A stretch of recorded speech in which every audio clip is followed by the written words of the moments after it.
1, 2, 3, 4, 5.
the public forum because it's its own standing item in itself.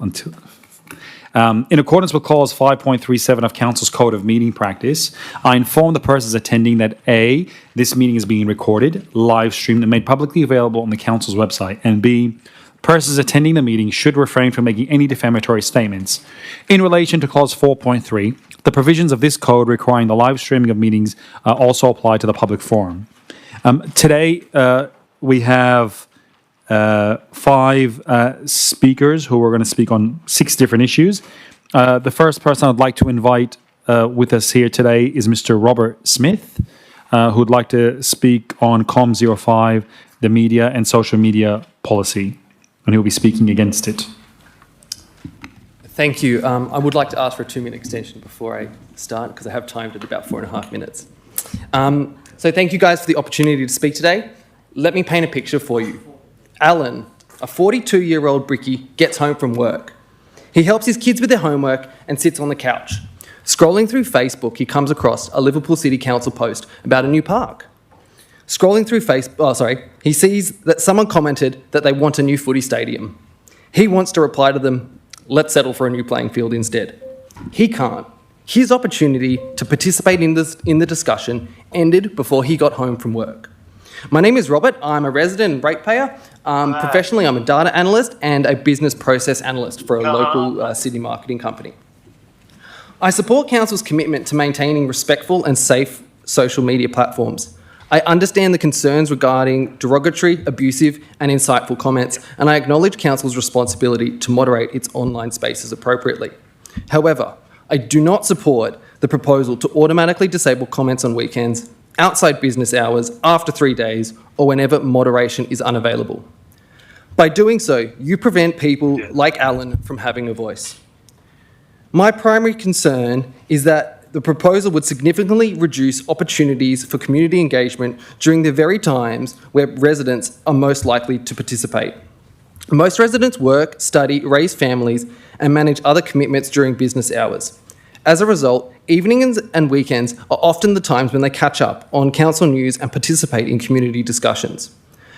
By automatically disabling comments outside moderation hours, council would be restricting community participation during some of the times when residents are most available to engage. Council's social media platforms are more than announcement channels. They've become one of the most accessible ways for residents to engage with local government, discuss council decisions, provide feedback, raise concerns, and participate in community conversations. Restricting comments during evenings and weekends risks reducing that engagement and limiting the public's ability to participate in matters that affect them. Residents engage with council's social media channels for many reasons, including because they feel it is one of the few places where their concerns will actually be seen. In my own experience, I have waited months for responses to emails and callback requests, and am still waiting despite repeated follow-ups from several different staff members, making public engagement channels all the more important. The report states that the recommendation arose in response to an increase in derogatory and insightful commentary and highlights council's responsibility to actively moderate its platforms. This is a legitimate concern. However, if the issue is these comments, then the focus should be on identifying and managing that content rather than reducing opportunities for public participation more broadly. There are solutions to this other than council restricting public platforms. Social media is a modern technology that creates modern issues and requires a modern solution. The report acknowledges that council already uses automated moderation controls such as keyword filtering on meta platforms, and that these tools assist in managing risk. But keyword filtering is a primitive technology by modern moderation standards. Rather than responding by routinely closing comments, council should investigate whether enhanced moderation technologies could provide a more balanced solution. Platforms such as Comment Guard and other specialised moderation tools are specifically designed to assist corporations and organisations in managing large volumes of comments. These systems are better designed to automatically detect, filter, hide and flag potentially problematic content, reducing the burden on staff while helping maintain safe and respectful online discussions. Before limiting community engagement, council needs to demonstrate that alternative moderation options have been fully explored. When some of these tools cost as little as $50 a month, it's hard for council to say it's not even worth trying. Ultimately, the question before council is whether the response to inappropriate behaviour by a minority of users should be to restrict participation for everyone else. The better approach is to invest in better moderation tools, processes and resources before restricting public participation. The objective should be to manage risk while preserving community engagement, not to reduce engagement in order to manage risk. We need to consider the proposal to automatically disable comments outside moderation hours and instead pursue solutions that maintain open community discussion while effectively addressing abusive and inappropriate content. Thank you. Thank you very much, Mr. Smith. I now would like to welcome Ms. Connie Casanel on, who would like to speak to council on the same matter.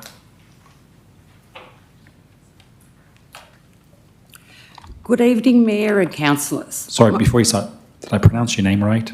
Yeah, it's okay. No, how would you say it? It's Cassiano. Cassiano, my apologies. No, that's okay. My name is Connie Cassiano. I am a long-term Liverpool ratepayer, property owner, and have contributed to the community for more than 31 years.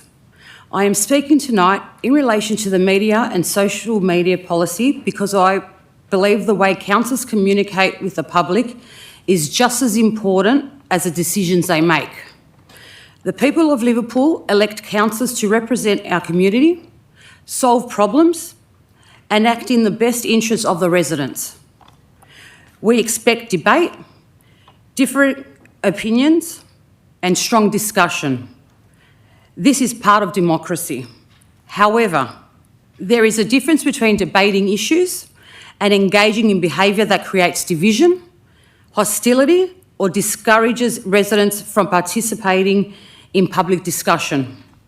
There is one councillor in particular whose use of social media has caused significant concern amongst many residents. My purpose is not to focus on an individual, but to highlight the importance of ensuring that the standards outlined in the policy apply consistently to all elected representatives. Councillors are community leaders. They set an example through their words and actions. The way they communicate reflects not only on themselves, but on Liverpool City Council as a whole. As ratepayers, we expect professionalism, respect, and accountability. We want councillors focused on serving the community and addressing the issues that matter most to residents. A media and social media policy is only effective if it promotes respectful communication, protects community confidence, and applies equally to everyone who represents this council. After 31 years as a Liverpool ratepayer, I am not asking for perfection. I am simply asking that every councillor treat residents and colleagues with respect, professionalism, and courtesy that the community expects and deserves. Liverpool deserves leadership that brings people together, builds confidence in local government, and reflects the values of our community. Thank you.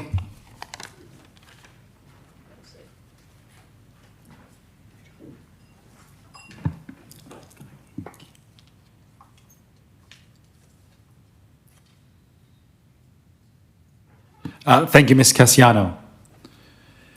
The next speaker is Mr. Grant Siemens, who would like to address council on NOM R1 notice of rescission, but the internally restricted cash reserves. And he's from the Moorebank Rams Junior Rugby League Club. Good evening, Mayor and councillors, and thank you for the opportunity to speak. My name is Grant Siemens, and I'm here on behalf of the Moorebank Rams Junior Rugby League Club. Since 1976, the Rams has been a foundation of junior sport across Moorebank, Holsworthy, Hammondville, Wattle Grove and the wider Liverpool community. For 50 years, we have provided a pathway for young people to stay active, build confidence and be part of a strong community. Tonight, I wish to speak to you briefly on two matters, NOM R01, the Notice of Motion of Rescission for Corpo 3, and also NOM 04, the upgrade of facilities at Hammondville Park for the Moorebank Rams. On NOM R01, the community was given a clear and unambiguous commitment by the Liverpool City Council that the proceeds from the Hammondville land sale would be reserved to deliver the Hammondville Leisure Precinct Master Plan. That master plan was not just about an aquatic centre, as it was portrayed at the last meeting.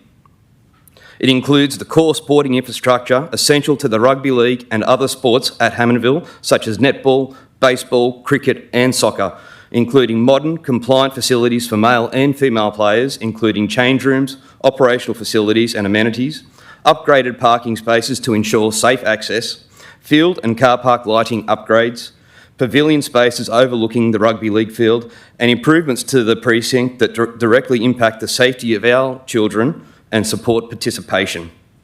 These were not optional extras. They were the foundation of the agreement between council, the clubs and the community. The motion passed at the last meeting breaks that commitment, and rescinding Corpo 3 restores the integrity of that original promise. On NOM 04, upgrade of facilities at Hammondville Park for the Moorebank Rams.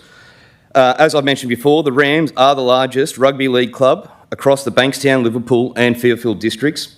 Our growth, especially in female participation, has outpaced the capacity at our facilities. We had funding committed before, with designs drawn and approved in 2019, and I have the designs and plans here with me. That funding was later revoked and redirected elsewhere, but our challenges remain real and immediate. We have ageing amenities that no longer meet the safety or accessibility standards, insufficient lighting which limits our training spaces and increased risks, inadequate change rooms, particularly for those female teams, limited and unsuitable storage and operational space, and deteriorating structures after 50 years of continuous community use.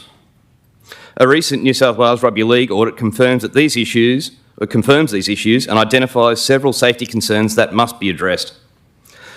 These conditions directly affect the safety, experience and development of hundreds of young players every week.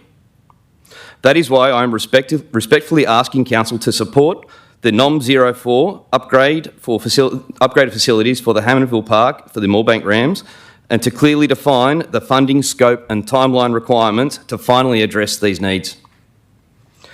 In closing, with the support of all codes at Hammondville Park, we implore Council to pass NOM R01, rescind Corp 03 to retain the internally reserved funds and establish a working group with representatives across all sporting codes at Hammondville so that the funds can be used for their intended purpose, delivering a sporting infrastructure that our community was promised and desperately needs. Thank you for your time.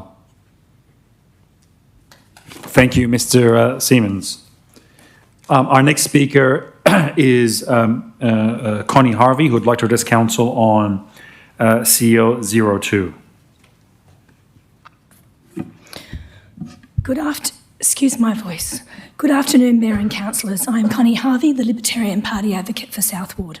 I wish to speak to item CEO 02, the proposal of the Mayor and the CEO to travel to Liverpool, United Kingdom, 29th of September to the 2nd of October to attend conferences with additional meetings planned with airport executives and mayors. The report outlines 7 benefits to justify this trip, position Liverpool as a global case study, showcase Liverpool's competitive advantages, strengthen international relationships, promote Liverpool as an investment destination, gain insights into global best practice, enhance Liverpool's advocacy efforts and strengthen Liverpool's international brand. While the report does mention a long-term aspiration of attracting investment over 5 years, it provides no short-term targets or an outcome that can be checked against in 12 months' time. Instead, they're phrased in inspirational language. These kind of justifications could be written for any conference. The only benefit that sounds mildly possible is attracting investment, but Liverpool is a local government area within a state and federal system. This council cannot change Australia's company tax rate, currently around 5% higher than the UK. This council cannot change the Foreign Investment Review Board approval process that overseas investors must navigate to buy Australian assets. And this council cannot change the fact that foreign investors face higher land tax surcharges and stamp duty than Australian investors for the same property. These are genuine barriers at the federal and state level.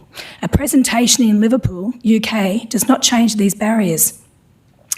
The report states travel and accommodation were paid for using Council's American Express rewards points. I'd remind this chamber that rewards points are not free money. They are generated from ratepayer-funded spending on Council corporate card, and they represent real value. Council can use the same value for something else that knowingly benefits Liverpool directly, rather than take a punt. The CEO is a salaried executive. According to Council's own 2024-25 annual report, the CEO's salary alone is a little under $543,000, and his total package comes to roughly $591,000, more than the salary of the Premier of New South Wales. If attending an international conference is genuinely valuable to Liverpool's economic strategy, the question must be asked, why does this require ratepayer-funded travel at all? Many private sector executives attend international conferences as part of their role, funded through their employment package. If this conference is core to the CEO's job, it should be costed as part of his existing remuneration. This trip requires full council approval, and that is the very decision before you today. Strengthening Liverpool's international brand is not a core function of any council. And it should be funded by the people of Liverpool, should not be funded, I beg your pardon, by the people of Liverpool, particularly considering the exorbitant price they're already paying for the CEO. I ask Council to decline this proposal in its current form. Thank you. Thank you, Mrs. Harvey. Thank you. Our next speaker is Mr. Gunnar Hardy, who would like to address Council on two matters. Oh, sorry, no, on one matter, my apologies. COM 01, the Office of Local Government Model Code of Meeting Practice for Local Council, New South Wales. Good evening, Mayor Manoon, Deputy Mayor Harrell, councillors and staff. Thank you for the opportunity to voice my concerns today. My name is Gunnar Hardy, and I'm a resident of the Liverpool LGA. And you previously would have seen me during the LGA's major flood responses over the past few years. However, I'm here for a different reason this evening. Tonight, I am speaking for COM 01, but with amendments. I don't advocate for change, not because Council should ignore its legal obligations to have a code of meeting practice, but because this recommendation as it stands does not go far enough. The problem is not that Liverpool lacks a rule book. The problem is the community keeps watching time and time again that the rulebook sits politely on the table whilst the meeting itself descends into a fiery pit of utter chaos. A code of meeting practice is meant to support transparent, respectful, trusted, and orderly decision-making. Those are not decorative words. They are the basic conditions for democratic local government.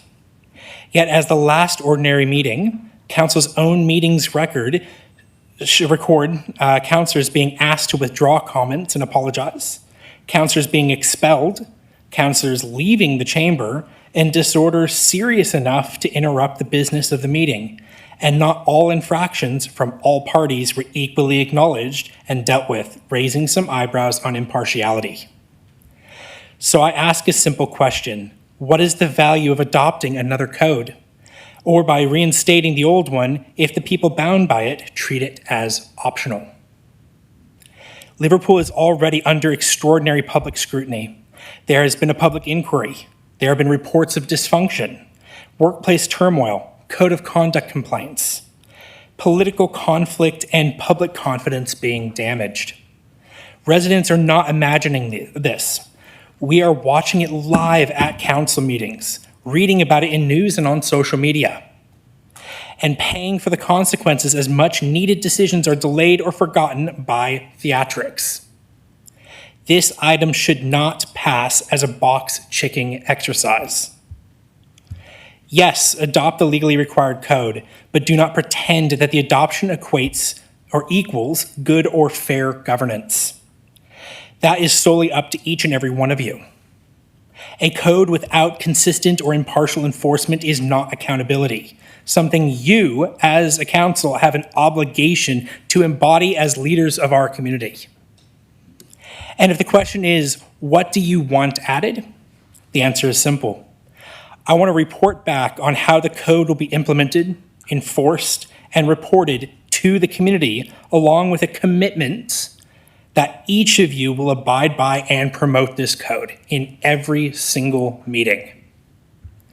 The community has a right to know how councillors will be reminded of their obligations, how disorder will be handled consistently, how public forums will be protected, and how council will measure whether this code is actually improving behavior, and witness how council can still debate issues and respect their colleagues, even if they don't agree with or even like the person next to them. Otherwise, this is just governance origami, folded neatly and impressive from a distance, but useless when splashed with water. Liverpool does not need another ceremonial policy. It needs councillors who follow the rules and expect everyone else to respect. Adopt the code if you must, but make it mean something. And as a last note, as a resident with a voice, shape up your behavior. Thank you. Thank you, Mr. Hardy. Ladies and gentlemen, that now concludes the public forum.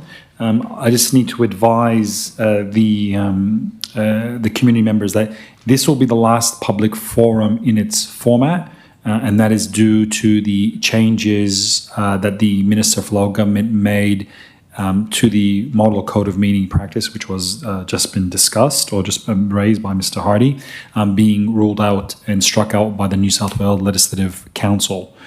So what will be happening now is we'll be reverting back to our previous model, where we'll be hearing people before our council meetings.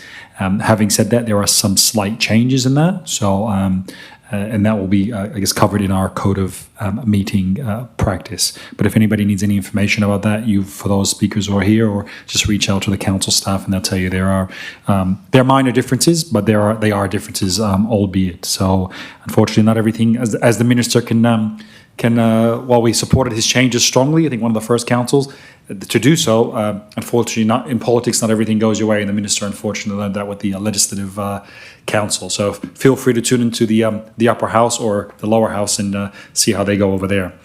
So on that note, I'll declare this closed, and with the council meeting starting at 5:30. But thank you very much, everyone, for your attendance. And please feel free to stay for the council meeting and hear us debating on matters you have raised, and as we have just heard your feedback. Thank you.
online with us. In accordance with clause 5.37 of Council's Code of Meeting Practice, I inform the persons attending this meeting that A, the meeting is being recorded, live streamed, and made publicly available on the Council's website, and B, persons attending the meeting should refrain from making any defamatory statements. In relation to clause 4.3, the provisions of this code requiring the live streaming meetings also apply to public forums.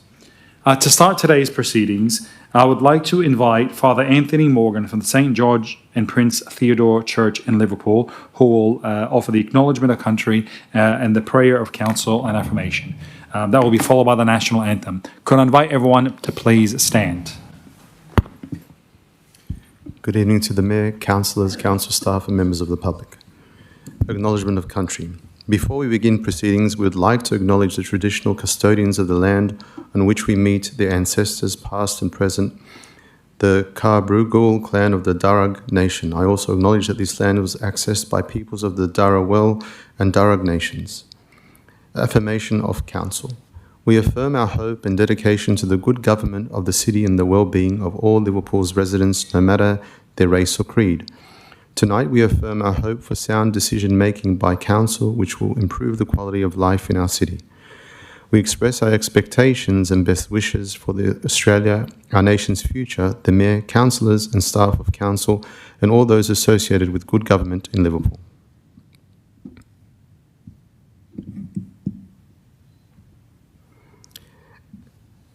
We pray. Almighty God, thank you for our life, our health, and the opportunity to serve within the local government of Liverpool. Send your Spirit to touch the hearts of our leaders. Endow the spirit of wisdom on our Mayor, Councillors, and all the staff that serve at Liverpool Council. With the familiar words, the Lord bless you and keep you, the Lord make his face shine upon you, and be gracious to you, the Lord lift up his countenance upon you, and give you peace. Accept the great goodness that our Council strives for, and its decisions it makes for the greater goodness of the city of Liverpool. Inspire our leaders to increase the prosperity of which whom they represent. Grant each member talents by which they multiply their fruits. May we please you, our God, this day, and hear us, Almighty God. Amen.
Thank you, everyone. Please be seated. And thank you very much, Father Anthony. Always appreciate it. And can we ask you one special request, though? Please ask your congregation and for yourself to pray for the Socceroos and their success of bringing our first World Cup home. Thank you. Our next item is apologies and applications for leave or attendance by audio-visual link. I'm aware we have one application for leave of absence by Councillor Rosevsky. Any discussion on the matter? Or would somebody like to formally move? Well,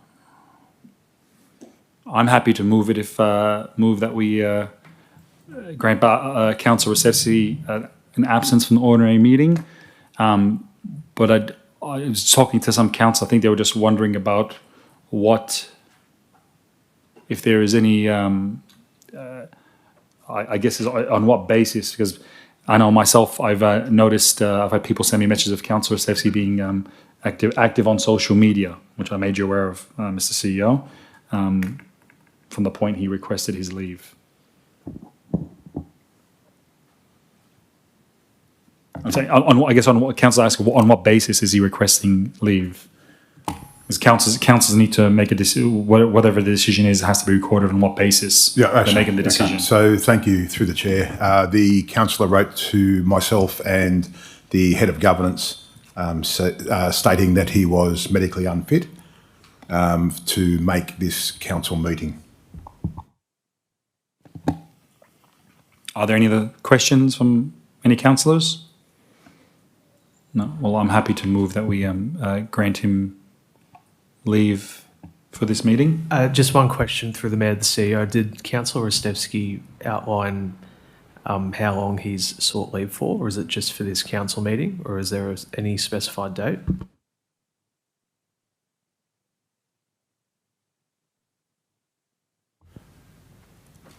Thank you. Through the chair, my understanding is that the period of absence may, due to circumstances, extend to the 5th of July. Thank you. Sorry, Yes. just wanted to ask another question. So I'm just minded of when Councillor Dr. Betty Green sought medical leave from this council, that it was quite clear that she had been placed on medical leave for a period of time. Is that the case at the moment?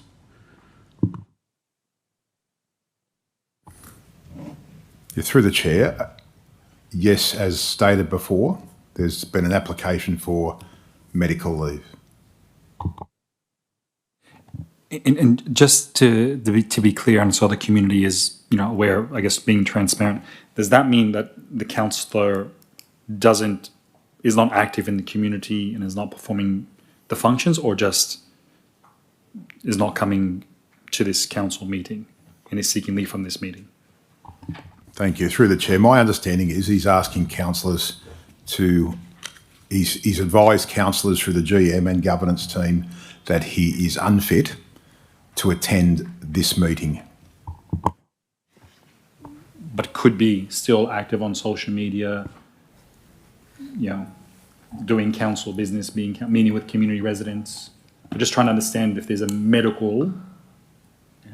So, but if you've been advised through the Mayor and the CEO that it's the 5th of July, it obviously extends beyond just this council meeting. Is that correct? Through the chair, it's the circumstances described to me in the application that he would be unfit to attend this council meeting had within it details that whatever the claim of absence is for from a medical perspective would extend to the 5th of July.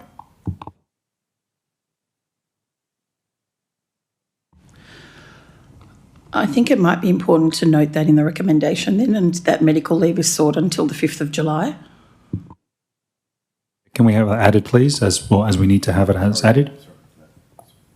Sorry, through the chair, only to the extent that that's not what medical leave was sought for. The medical absence was sought for this meeting. The councillor made a request that he was unfit to attend this meeting. The issue in relation to the 5th of July is a personal and medical matter that is separable to his application. The only way I could probably qualify that is to say somebody might take 2 weeks off school for being sick, but get better in the second week. Councillor Menizer? I was just going to second your motion, but can I just clarify? Do we need to seek permission to just to miss one council meeting, or is this just for my own personal? Do we need to seek permission to miss a meeting? Thank you. Is that to me? Sorry. Yes, sorry. Okay, sorry, through the chair. Only council can approve of leave of absence from a council meeting.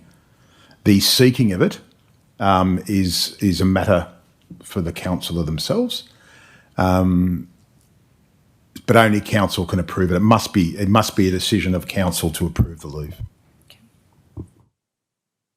And it's Councillor Menizer. It's covered in the code of meeting practice. Okay, so can we just have in there? So I'm moved that motion, seconded Councillor Menizer.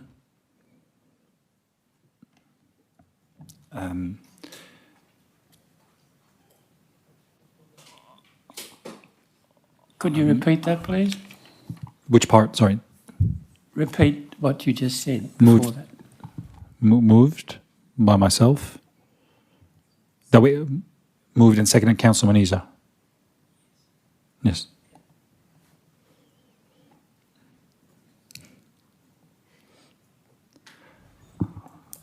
Sorry, are we having it noted the leave up until the 5th of July? Yeah, that medical leave has been sought till. Sorry, Mr. Mayor. Sorry, that's not before council. The only matter for council, and I'll ask the General Counsel just to advise me on this, is whether to approve the leave of absence for this meeting. That is correct. The request is for a leave to be granted for this meeting, not for a period of time. Mr. Mayor, Yes, Deputy Mayor. I'm happy to move that we grant Councillor Ristevski leave of absence for this meeting. Yeah, I just got to check because we have to. It states we have to outline the reasons why in the code of meeting practice. So I think that's what we're just trying to clarify is the reasons why.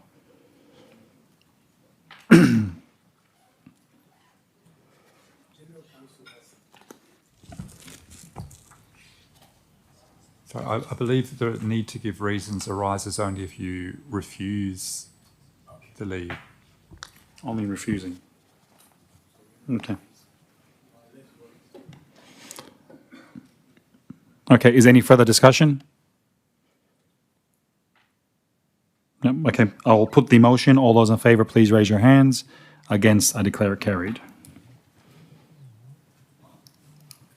The next item is the confirmation of the previous minutes held on the 18th of May 2026. I'm happy to move that way. Moved Councillor McNaught, seconded Deputy Mayor.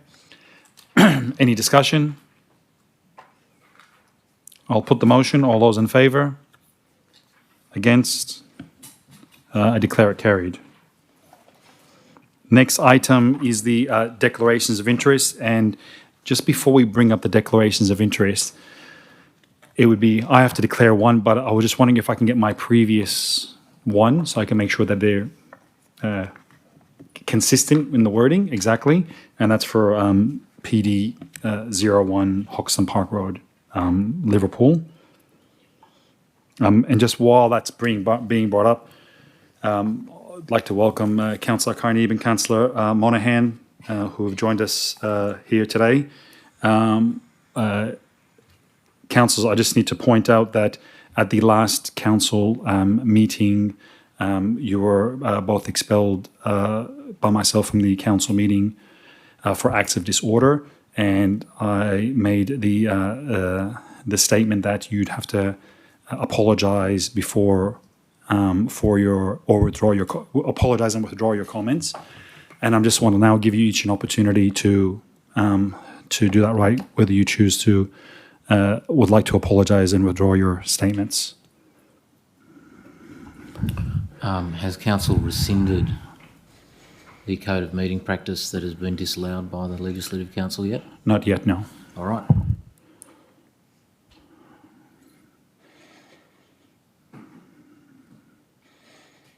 Is that a yes or a no? We've been provided legal advice about this. Once the code is rescinded and the new code is put in place, I'll return. Yeah, yeah. Well, I'll ask you the same question when you return after it is brought up. It's whether you actually want to apologise or not, and withdraw those statements. The question isn't whether or not I want to. It's the question is, do you have the power to compel that under the old code? And we have very clear advice about that. Yeah, no, I don't. That's why we're just asking for the sake of civility, whether you actually want to withdraw them. There's no apology can be forced.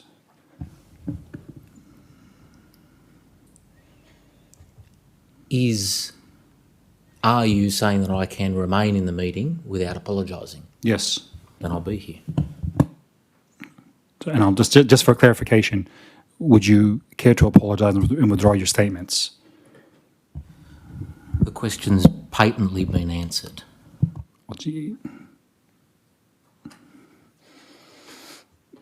So is that a no? The question's been answered. I'll take that as a no then. Councillor Carnegie, would you care to apologise or withdraw your statements that you made at the last council meeting that constituted an act of disorder? No, I don't. You don't care to withdraw them? No, I don't. Or apologise them? No, I don't. Okay, thank you. We'll now move on to declarations of interest. Councillor McNaught. Yes, Mr Mayor, I'd just like to declare an interest in CEO 01, which is the same interest I declared last month that a few years ago in a non-council related, I was in a non-council related social engagement with the person named in the report, and I will leave the chambers for the discussion and voting.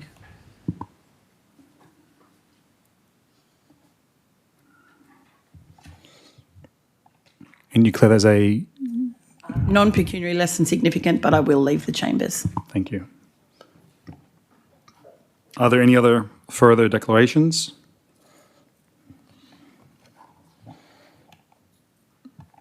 So I'm just waiting on my one, because I said I just want to make sure that we get the exact wordings, because once we hand them in, they kind of disappear in the ether, and they're not easily accessible to councillors, and unfortunately I don't take a copy of them. So I will highlight it, and once I get the exact wording, I'll read it out again, just so we can move on with the meeting. But the item is PD 01, Hoxton Park Road, pecuniary significant, and I will be leaving the chamber when the matter comes up. But I'll provide the further detail once I can fill out this form exactly as the previous one. Okay. The next item is... I'd like to move that we bring forward COM 01, the Ulster Local Government Model Code of Meeting Practice. So I'd like to move that we bring seconded Councillor McNaught. Any discussion? All those in favour? Against? Declare it carried. Councillor McNaught? Yeah, the notice of motion. Yes, Councillor. So we're talking about so I'd like to some slight changes to the recommendation. At point 2, I would like it to say, agrees to reinstate the Code of Meeting Practice adopted on the 23rd of July 2025 with the following changes. And I'll read them out as they come up. Oh, there they are there. That clause 3.2 is inserted in place of clause 3.1 with the inclusion of the resolution passed on the 18th of February 2026 with regard to meeting dates, times and the order of business, noting that the order of business is to remain as printed for tonight's meeting for simplicity. And that clause 15.15 is inserted in place of 15.16, noting that this is consistent with the most recently adopted position of council. And then I've added a point 3 that council places this Code of Meeting Practice on public exhibition for 28 days.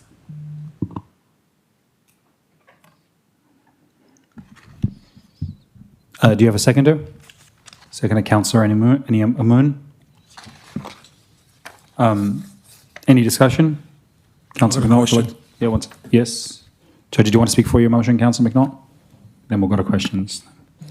Thank you, Mr Mayor. I think, well, I'll just speak for myself, but I'm sure others can agree if they do. This has been quite a confusing time, put a lot of pressure on staff particularly to quickly change around things, and a lot of confusion at the first meeting after this has been this disallowance motion. I want to thank everybody for working through with the multiple questions that will have been sent your way regarding this, and I thank council for the advice that must have been provided around all of this kind of confusion.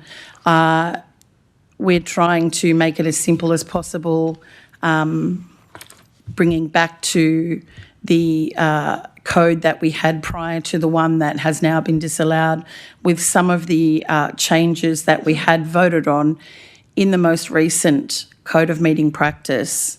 I'm happy to speak to clause 1515 being in place instead of 1516, noting that the chairperson is responsible for keeping order at a council meeting, and as is the resolved position of council, clause 1515 allows that to happen more readily. I look forward to this coming back and we can get on with things, potentially with a whole new Code of Meeting Practice from the Minister coming in the middle of all of this public exhibition, but let's see how we go. We'll try and keep it as seamless as we can. So, Councillor Coney. Yeah, my question's about 3.2 in place of 3.1. Or what are the specific times? I know the dates have been previously set, but the times, is that a...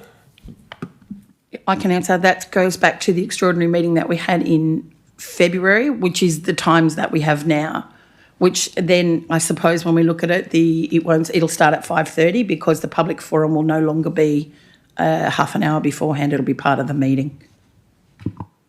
Oh, so in essence, the public forum will commence at 5:30 without a set time for the meeting to start, and that it will just roll over from the public forum. Is that the intent? Because that's the way the previous code operated. The meeting would start at 5:30 and the first item would be the public forum.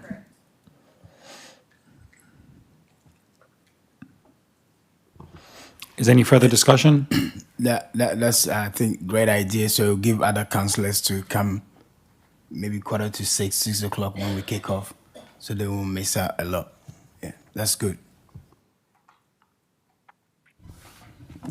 Any further discussion? I'd like to move an amendment, but I'd like to refer exactly to the code that was adopted on the 23rd of July 2025, and I don't seem to have a copy of that in front of me.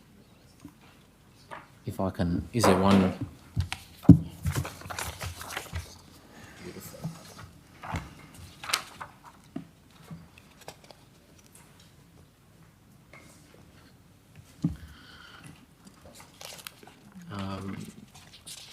The amendment is as per the book.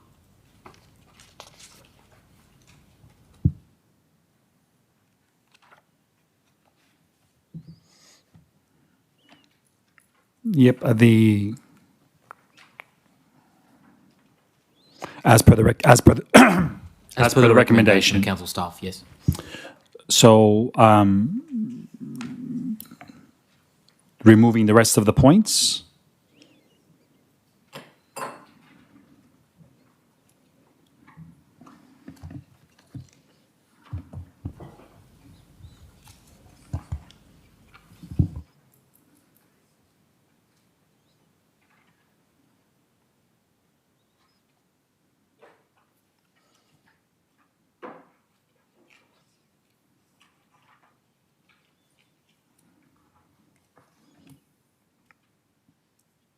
Councillor Monahan? Sorry? When you're saying you're moving the amendment, so you're moving points 1 to 4, which are quite different than in here? Yes, as per the book, as per the recommendation of council staff. Yes. So one, I'll take that as a foreshadowed motion. However, number 2, my ruling on the motion that's in the book is unlawful, in the sense that whilst this is recommending that we go back to the older code of meeting practice, by rescinding the code of meeting practice.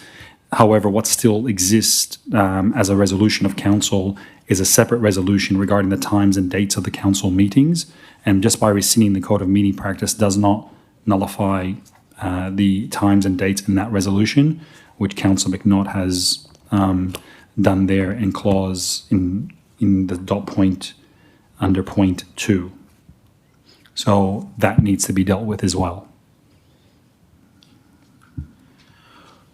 Well, the power to make that resolution was given by the Code of Meeting Practice. It's now been disallowed. But it's already been made. So essentially, well, so was this. It's now been unmade. Hence why it should be rescinded. Yes, and that's precisely what we're doing. I'm suggesting that we do as per the council staff recommendation. Yeah, and what I'm saying is the council staff recommendation should have had a clause in it to rescind the meeting times and dates as per the resolution in the 18th of February, July. So you just need to do something with your motion that notes that. Because at the moment we have publicly advertised dates that are out there, that exist on our website. So it's a procedural thing. But the power that gave council, the document that gave council the power to do that, yes, no longer exists. It's been disallowed. There is, well, it's and not. That resolution was of council was as a result of a document that is null and void. Yeah, it's my reading, my interpretation of it, and where I make my judgment that's unlawful is that it has to also it also needs to be dealing with that other resolution. So we can argue about it all night, or we can just change it in there. Well, if you're happy to add in a clause, a point to my proposed motion being as per the recommendation, but an additional point that says that council rescinds that resolution. From the 18th and the 23rd? Yes. Yeah, that's it. That's all I'm asking for. Done. Okay, cool. All right, excellent. So, basically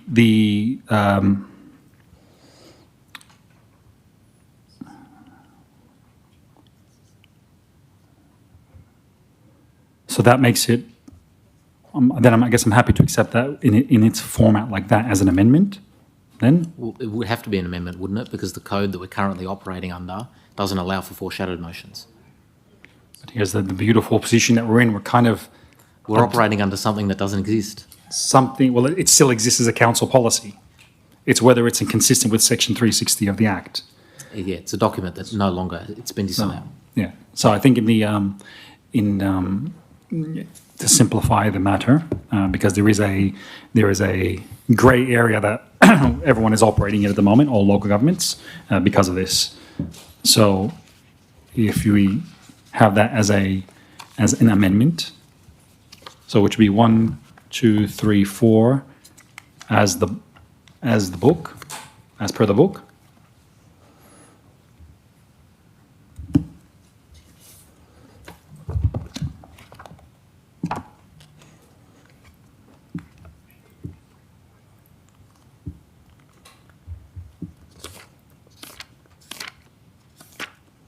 And then a point 5, which says rescind the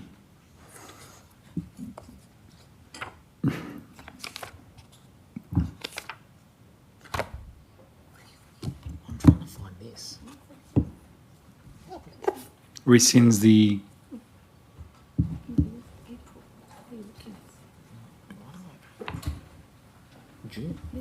council meeting times and dates from, what was it again? Was it December and February? Yeah, from the December and February meetings. Cool. Sorry. No. Do you have a seconder for that?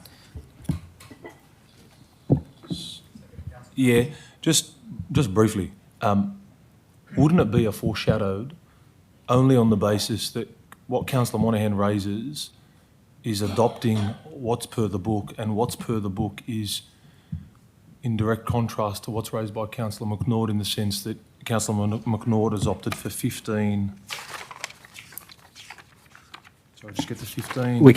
It's line ball. So No, only because the previous code's been disallowed, therefore it would be foreshadowed, just only because purely the context of his motion is inconsistent. But otherwise, I'll second it because what he's raising is per the book is adopting. I'm happy to accept your opinion if you think it's a foreshadow to be more the cautious approach. Just purely on the basis that it's inconsistent with 15.15 and 15.16 are two different things. Yep. All right. Well, I'm happy then to put it then as a foreshadowed motion. Sorry, Peter. And I will ask you everyone's indulgence as we go through the different code of conducts the code of meetings that we're dealing with for tonight's meeting. So we'll probably move a little bit slower. Question, Chair. Yes, Deputy Mayor. I'm not clear on the, we need to go back, 1515. 1515 is not applicable in the code. So what are we voting on? What are we expecting to do? I don't understand.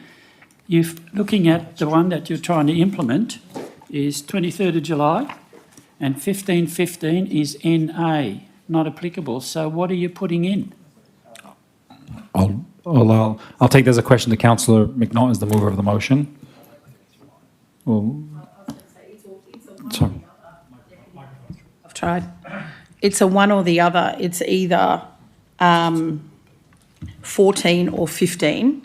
And because at that time we had put 14, but in the most recent one we've put 15. That's why it says NA, because at this time we had chosen 14 and I am proposing to choose 15. So that's the only reason it says NA, because we made that choice at the time. Yeah, but are you choosing the one from the 23rd of July? Yes, 23rd of July. Or the new one, the 25th? No, I'm choosing from 23rd of July and I'm asking that we strike out what we had chosen then, which was 1515, am I right? And that in place of that we put 1516, which unfortunately, because this is the adopted position of council, it's not listed in here. Sorry, have I got my numbers wrong? Sorry, it should be 1514 and 15, sorry, hang on, let me check. It's 15 and 16. 15 and 16.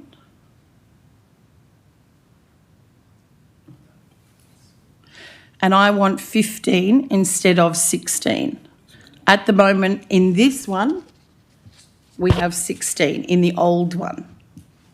And 15 is not applicable in the old one. And that's what I'm saying is I want to change it so that 15 is applicable and 16 isn't. 15. So I can read them out to you from the, maybe you could. Yeah, could we have that on display, please, so everybody knows what you're actually doing? Yep. So just to be abundantly clear, it's in the model code of meeting practice, the one from 2021, it has clause 15.15 and clause 15.16, or 14 and 15, whatever it is. Yep. There's two different ones, and then there's a thing underneath that says you can pick either 14 or 15 or 15 or 16. And then the council makes a decision as to which clause they adopt. And that's why in our code of meeting practice, not the model one, but in our one, it says that either 14 or 15 is not applicable because council opted for the other clause, or the other option being whether the mayor can expel or whether it's a resolution of council.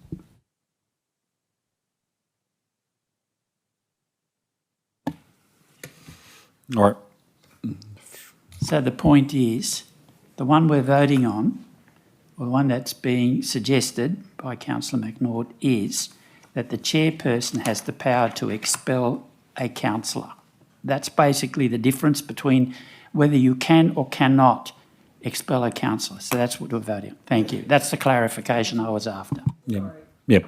And then the second one, Kermit, is about setting that council sets the meeting times and dates for the council meetings. Yep. Okay. Is there any further discussion on the motion move from Councillor McNaught? Councillor Carnegie. Yes, I just got a question. We've got two policies in front of us. We've got the one adopted on the 29th of November 2025. So just to confirm, when Councillor McNaught raises clause 15.15 in place of 15.16, you have to pick one or the other, as I understand it. Right. But am I not reading that it was the council resolution at the time, despite my attempts against it, was that we passed 15.15? Did you ask about November? Yeah. Because my reading of that code is that what Councillor McNaught is essentially trying to do was the code that we'd automatically revert back to. So I think from my understanding, we're going. Can we just go back to the the motion, please? It's about rescinding and going back to November, going back to July. Okay. And then that happens immediately as once council rescinds it and moves on. We will operate under that. Okay. The changes made that's being should they be passed would then go on exhibition. Come back to the next council meeting. Yep. And then should they then be adopted, then they come into effect at the next council meeting. I get that, but for example, if you go to the Code of Meeting Practice in July, right, there's 15.14 and there's 15.16 and then there's NA. So what it, as I understand it, to read on bottom of page 32, says expulsion from meetings, 15.14, all chairpersons of meetings, which is yourself, of the council and committees of the council are authorised under this code to expel any person other than a councillor from a council or committee meeting for the purposes of the section. So you can, as opposed in respect to this act, expel anybody apart from councillors. Is that the way that that's to be read? Yes. And then 15.15, which was not applicable at the time, was clause 15.14 does not limit the ability of the council or committee, which is the governing body, to determine by vote an expulsion as opposed to yourself as the chair. And Councillor McNaught is opting for 15.15 in that code that we must revert back to, as opposed to 15.16, which is not in the code that we adopted in November. Is that what it is? Just so I can. Correct. Yeah. Okay. Yep. Okay. Understood. Would it be a benefit to find what the 2021 Model Code of Meeting Practice said for clause 15.15? Get that exact wording to make it abundantly clear. And if we adopt that clause from that document, insert yes, that we're clause. we're inserting the clause from the Code of Meeting Practice from 2021. The Model Code of Correct. Yeah. Not the Liverpool City Council Code of Meeting Practice. Yeah. Smile. The General Council smiling at me. I hope that's a good thing. I hope. Well, I'll refer to the General Council. Thank you. Through the Mayor to the General Council. So just to confirm that the choice existed under the 2021 Model Meeting Code between 1514 or 1515. 1514 allowed the expulsion of any person, including a councillor, and 1515 excluded councillors from the chairperson's power. And I understand that in November, when we applied the 2025 code, we opted for what is effectively the first of those two options. But in the July one, it was effectively the second, as I understand it. And what is proposed is that you go back to July, you have the first of those, which is 15.14. It's slightly confusing because the numbering in the July code has effectively the 1515 option, but it's called 1514. So maybe Councillor McNaught, we should say adopt clause 15.14 from the Model Code of Meeting Practice 2021. Can we change it to that, please?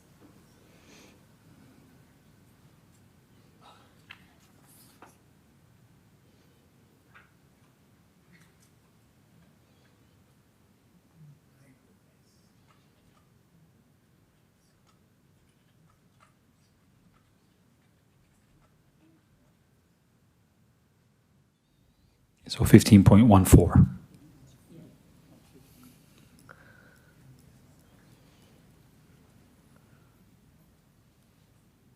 No. So the other one. I think just drop 15. Drop. So the dot point should start with 15.14 and just drop the reference to the other option. Say we're opting for clause 15.14. I think that's clear. Yep. And no, and just remove after comma. Remove the comma and everything afterwards, please. Yep.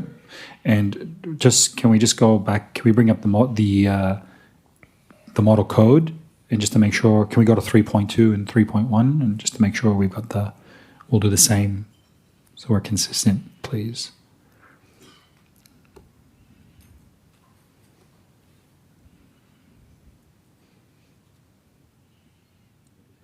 Yep, clause 3.2 is correct. Okay, so we can put 3.2 and then use that same wording about in the model. Yep, perfect. Thank you. And remove all that other stuff. Fantastic. Okay, yep. The words insert or adopt before both of the words clause. Agree to reinstate. It should, well, technically, if you want to go, if you go up to point 2 and say agrees to, sorry, it should be amend. Hold on, no agrees to with the following changes. Yeah, that's all right. Yeah, with the following changes. Yeah, and so you're saying, what do you say? Sorry, Councillor McNaught, insert. I just wonder whether we should put the word insert or adopt or something. Agrees to reinstate the previous code of meeting practice adopted on 20 with the following changes. To be inserted or something, because it doesn't make sense just to say clause. Do you want to say adopt clause or insert clause? Or if it's clear, I don't care, leave it as it is. Opt for clause 3.2. Opt for clause 15.14. So opt for, please.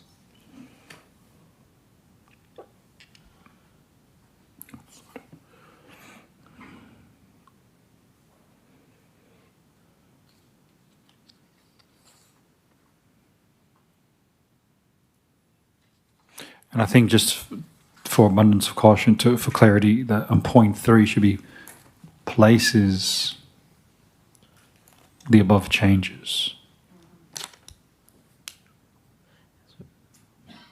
Should be opt for, sorry.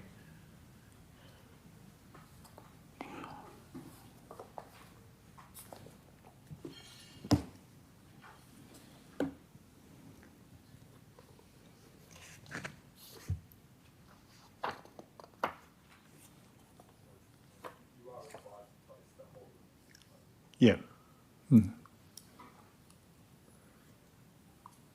I just was saying that just so it's clear that the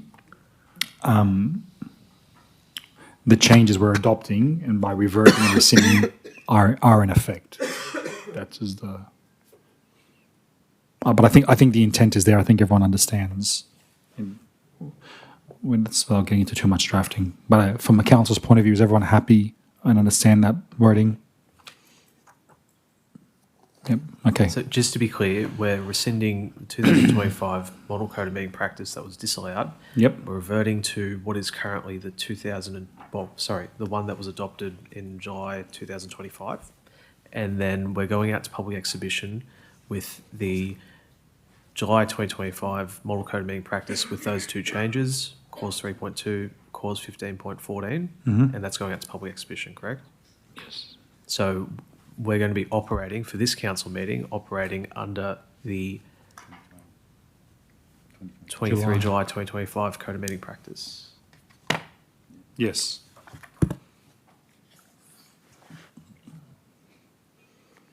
One final question to Councillor McNaught. I think you've answered this earlier, but I'm just out of recollection of the month. The 18th, sorry? Oh, my watch. Oh, the glare. Sorry.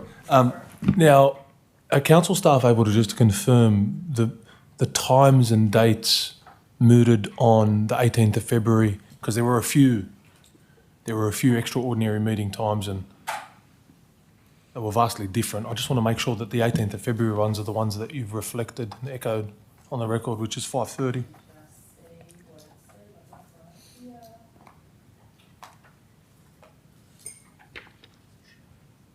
I don't know why my recollection is slightly later.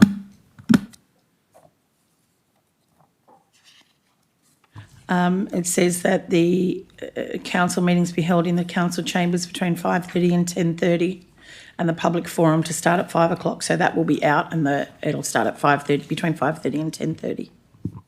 Okay. Does it need to specify that, or does it revert back to exactly what you've just said in theory, in terms of the public forum? There is no public forum. So it doesn't exist, yeah. All right. No, I appreciate that. It's just the way it's worded. But look, as long as the intent's there and that's all understood by everyone here, then that's fine.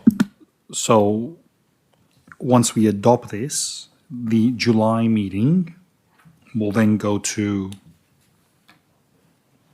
we'll commence at 6 p.m. on the last Wednesday, which in this situation is the 29th, which is when we have our next council meeting.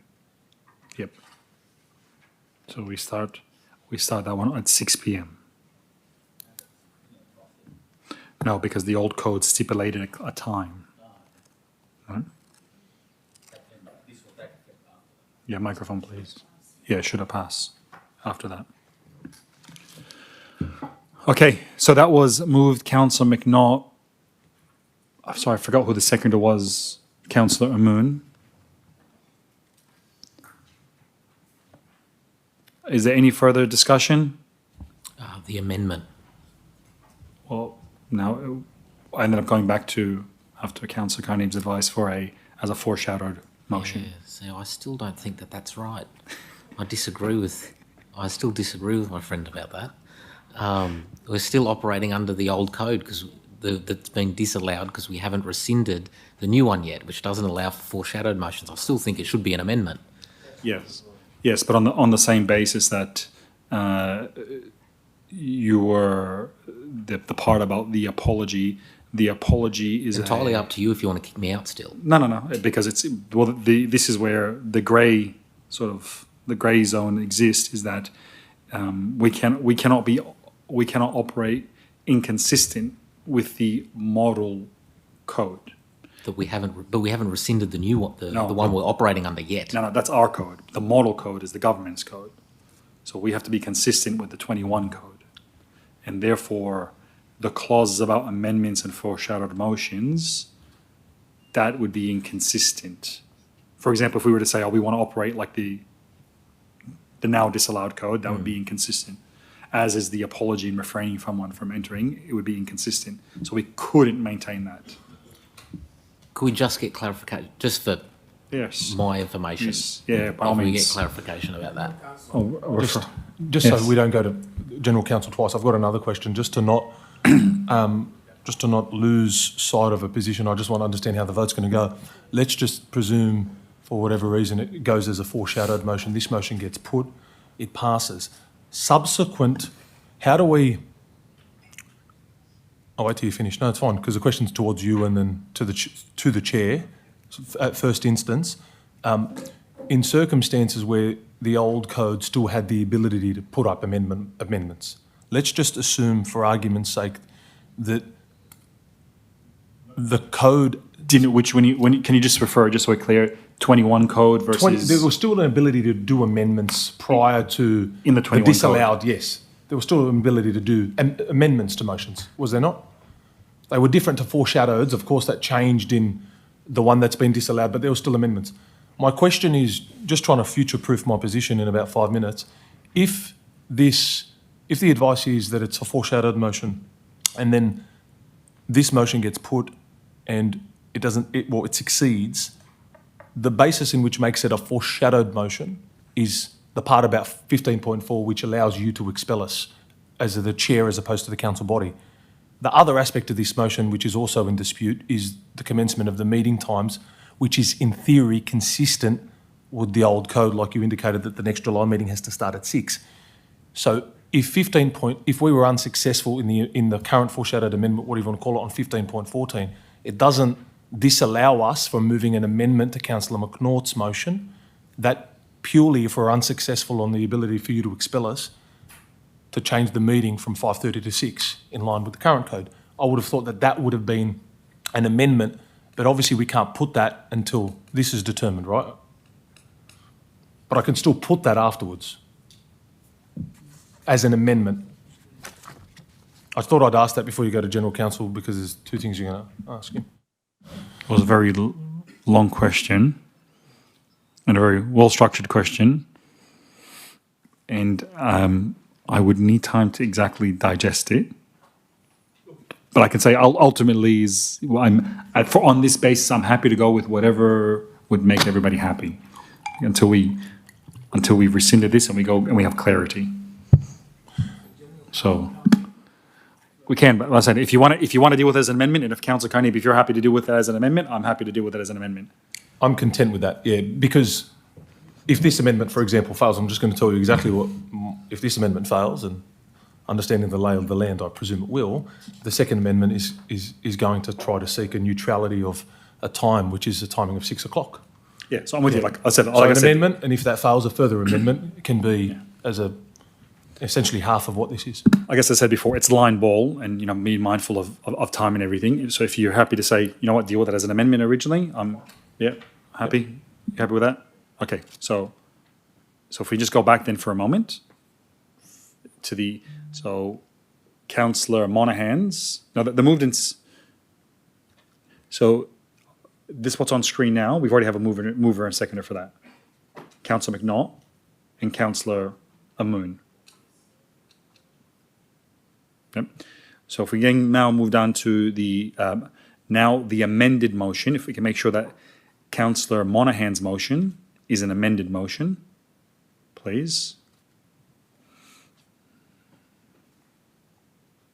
No? Is the amended motion?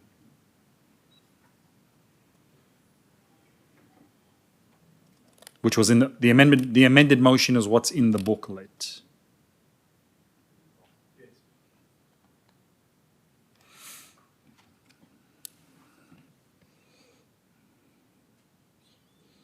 With one further point, rescinding. Yep.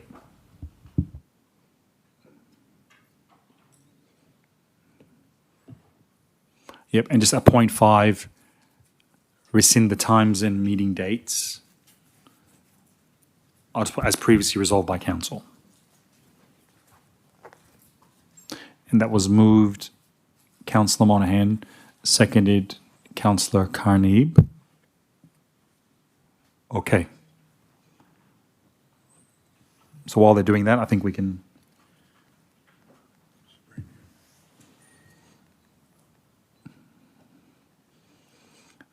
So if we've got that, so we'll deal with the amendment then first. Is there any more discussion? Would you like to speak for? No. No? No? Okay. So I'll put the amendment as moved by Councillor Monaghan. All those in favour, please raise your hands. Against? I declare it lost. We now have the motion. I just want to move an amendment now, like I previously indicated. It's essentially what I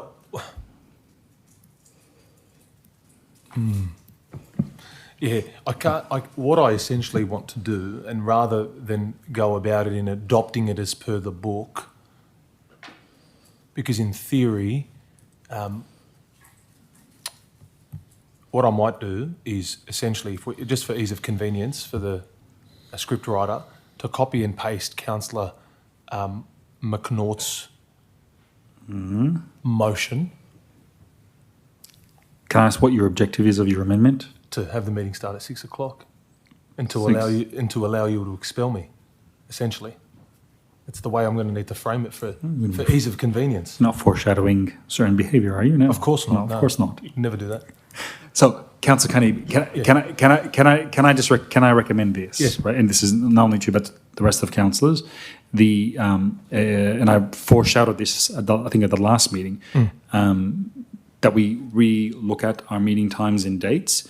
In that, I think that because with the quantity of business that's coming, that we look at maybe meeting twice a month, and then.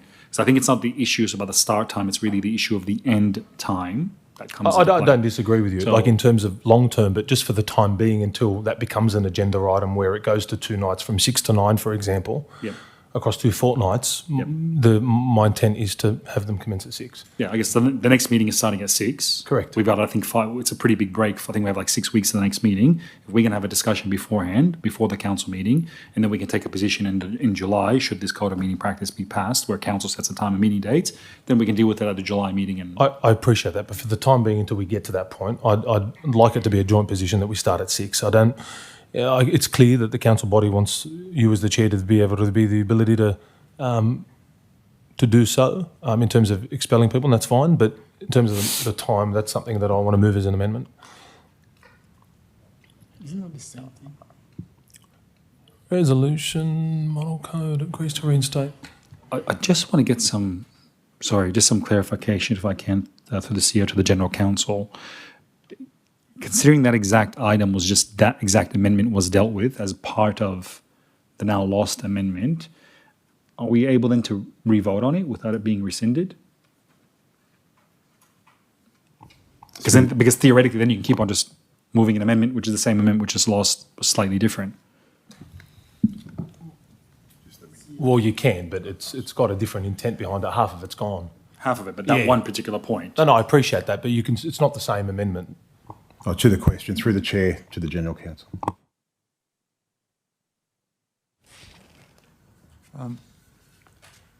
As I understand it, the councillor is asking if the mover and seconder will accept a change to their motion rather than moving an amendment to it. Perhaps I misunderstood. No, he's not. Have you? No, I think I'll deal with that first. Are you happy to accept it at 6 o'clock? But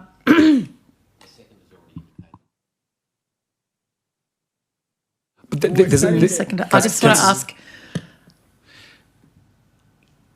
So you'd have to amend. You'd have to amend that. One thing, Councillor Kenny, I think.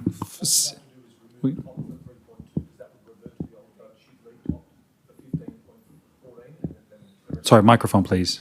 All the mover would have to do is get rid of opt for clause 3.2. That whole paragraph would go, because then that would just revert back to the code for the July meeting, for example, and then opt 15.14 in the model code, because clearly that vote's already occurred. No, that doesn't. If you remove 3.2, then the times and dates are set within the council, within the code of meeting practice, where 3.2 gives the flexibility to set the times and dates as per resolution. Oh, you can have in there to set the times and dates. That can stay, but the council's already set those times and dates. That was my intent. Councillor McNaught, and I'll get to you, Councillor Eugene, in a moment. I'm happy. I mean, I'm happy with the overall discussion that we are going to get to the point where we actually talk about having 2 meetings a month, because it's the end time that I'm not all over, not happy with. But given that, and I'm asking for some cooperation here from everybody, given that we are in limbo land where we know that there's another code of meeting practice coming, we don't know when though. We know that next month will be at 6 o'clock. I'm happy to leave it at 6 o'clock until we get the new code of meeting practice from the department, where we will discuss this again, no doubt, hopefully not as much length, but we will discuss it again. It's my desire not to be making those decisions at 11 p.m. that holds me off the 6 o'clock, but for cooperation, I'm happy to, if we can change it. So we still need, I believe, to opt for clause 3.2, because that also, in that motion of February, we talked about setting governance committee meetings as well. So if we can say, with regards to meeting dates, times, with regard to meeting dates and order of business, and then you could just put, so take out the times and just put order of business, and then at the end of that point, I'm happy for it to say with meetings beginning at 6 p.m.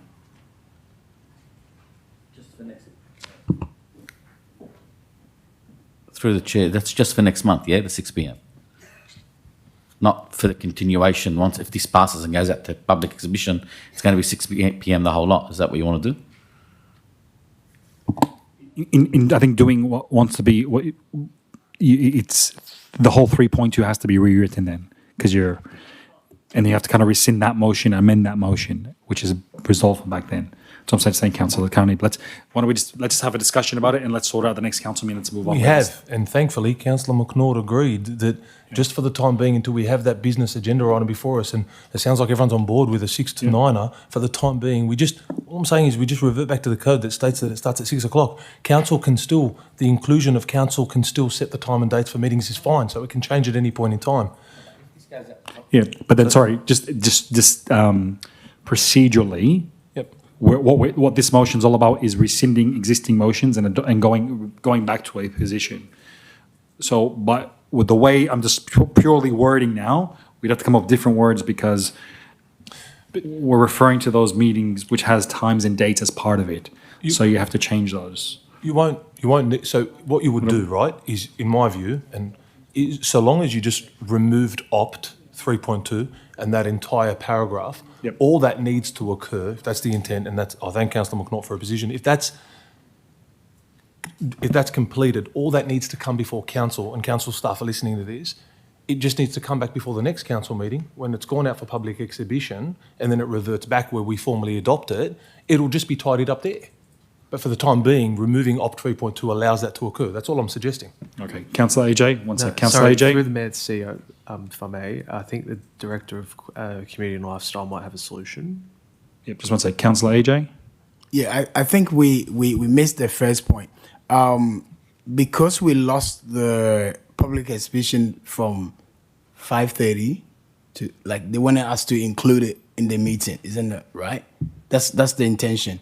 Okay, so not to lose that, that's what we're starting at 5:30, so that they can have the public, the public forum, people can come and speak their views and all that. 6 o'clock we kick off.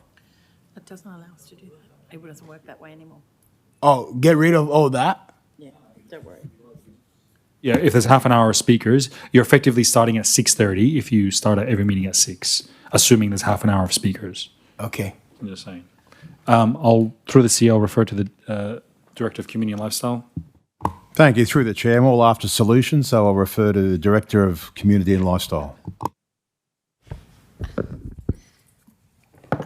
I hear, through the chair, I hear that the council wants to be able to set the dates and times, but be more flexible around a resolution.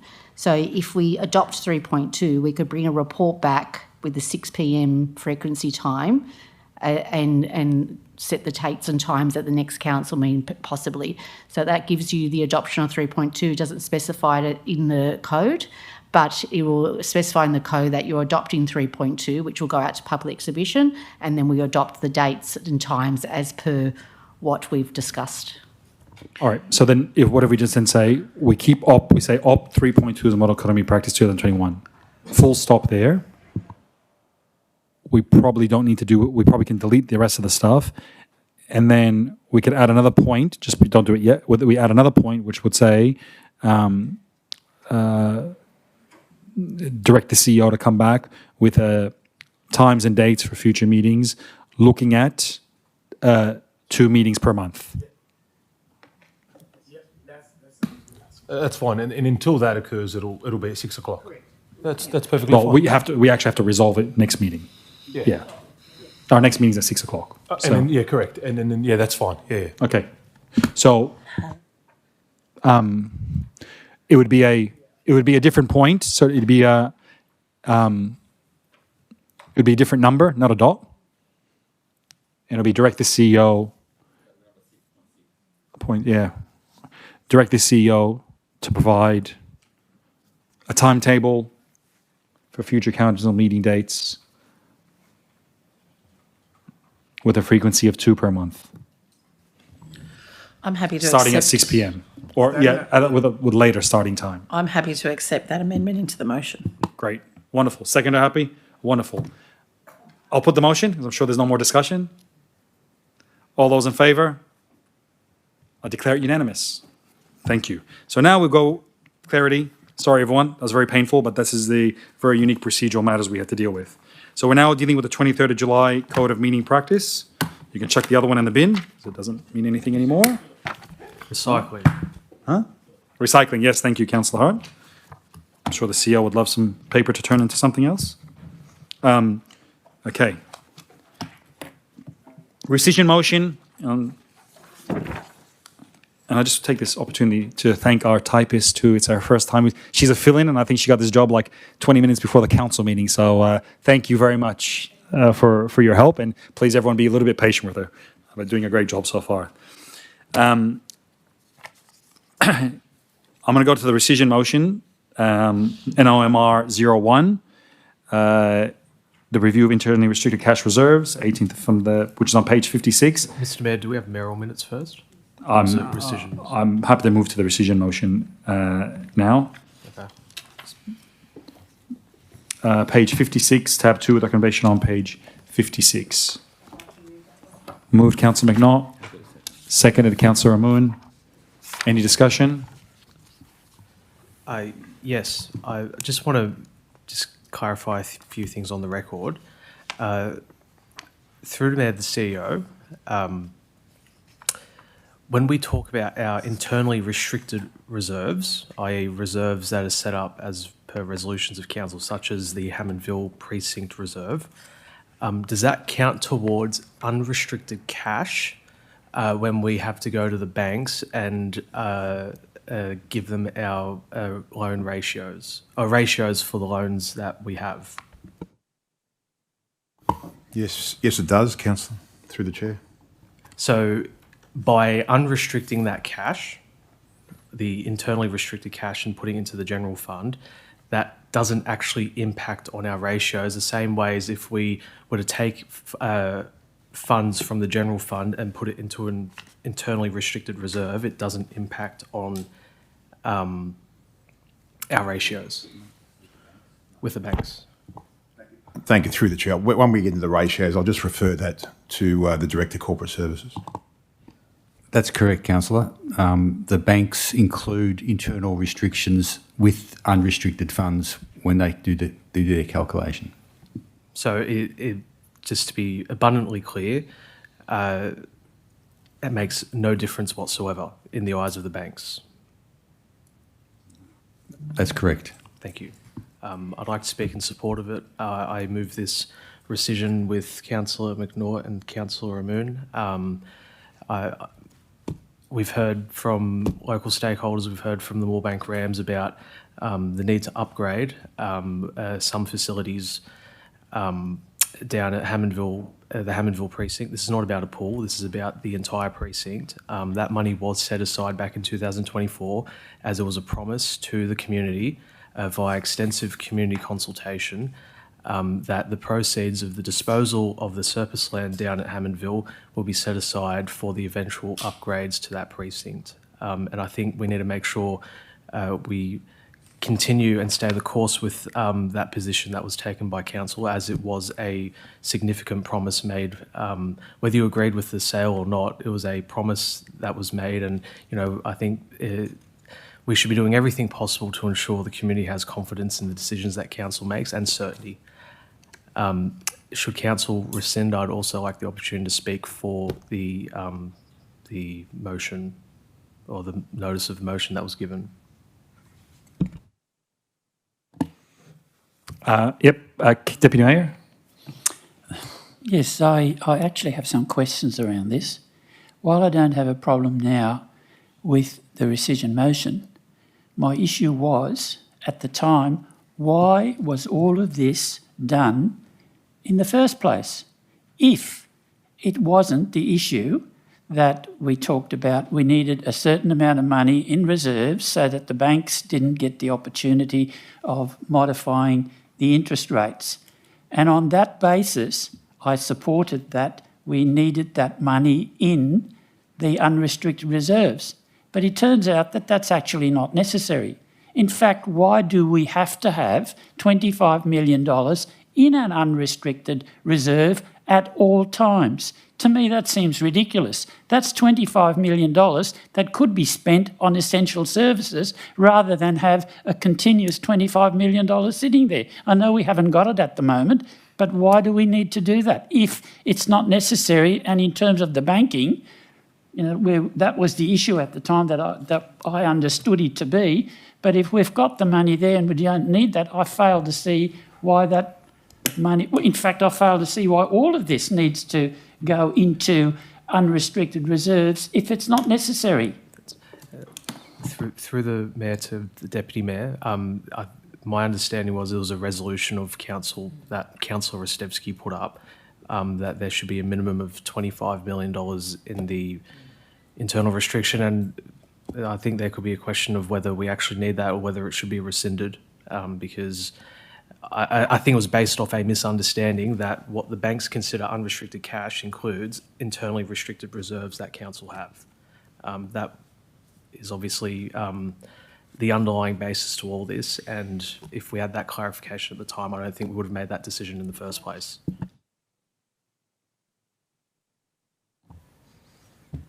Councillor Manija. I've got a question through the CEO to the staff.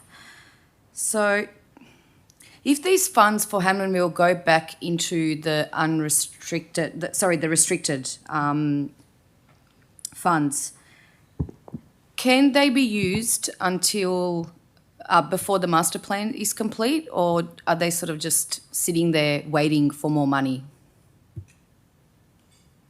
Thank you. Through the chair, they can be used before the master plan because the funds go back into the geographical area. Okay, the restricted fund was set up for the whole of the project at the time. But let's just say in tonight's example that there was a purpose. Let's say it was the grandstand at Moorebank. Let's just call that out and say we wanted to put some money into the grandstand at Moorebank. Then that could happen without the master plan. The master plan can run concurrently and can then consume other projects as it gets developed, but you could do that. Sorry, just clarification. The master plan is complete. Yeah, so the master plan is complete.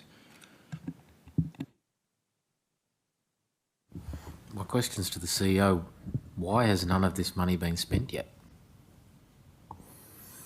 Why hasn't it been spent yet in the area? Well, my understanding is that when the idea about this was to do a precinct delivery, and we haven't got enough to do the whole precinct delivery. So to put it into separable portions wasn't a position of council at the time. It was to develop the whole. Remember the aquatic centre and the pool, and so the idea of this fund was to keep on contributing to the revenue, keep on putting money in the bucket, and when we had enough bucket in the bucket to deliver a large proportion or all of the whole project or master plan, we would do so. My question is to the CEO. Has any more money been added to the bucket since the bucket was created? No. My question is to the CEO. Do we have any plans to add any more money to the bucket? Yes. My question is to the CEO. What are those plans? Well, if we go back to a council resolution of Project 26 that looks at additional revenues, additional optimisation of assets, all these kind of projects to bring in money to all kinds of improvements and optimisation of council assets, of which Moorebank and Hammondville is one. Through the Mayor, the CEO, just to be abundantly clear, Project 26 is not just about the Hammondville Precinct Reserve. For example, Council has disposed of surplus property such as CT Lewis, and that was put into the General Property Reserve, correct? So it's not just for Hammondville. No, Project 26 is for the whole LGA. Project 26, for those who forget, is about four things. Revenue, increasing the revenue for ratepayers, optimising our assets, creating efficiencies, and getting a better IT system. So systems efficiencies, people's efficiencies, assets, and the properties. Through the chair to the CEO, I just got a question, just follow up what my fellow councillor asked before. If we release that money in Moorebank, as you use it example, does it mean that they can go ahead and fix the toilets and change rooms like what the previous council meeting the club came to ask for? Yeah, so the money was set aside for the master plan. Any project within the master plan can be proceeded with. So, for example, let's say we haven't got enough money for a pool and we want to spend the whole $5 million at something else in that master plan and just do that. Okay, over to you, councillors. So The power is in your hands. My questions to the CEO: is there a project within this precinct that could be delivered with the money that is available?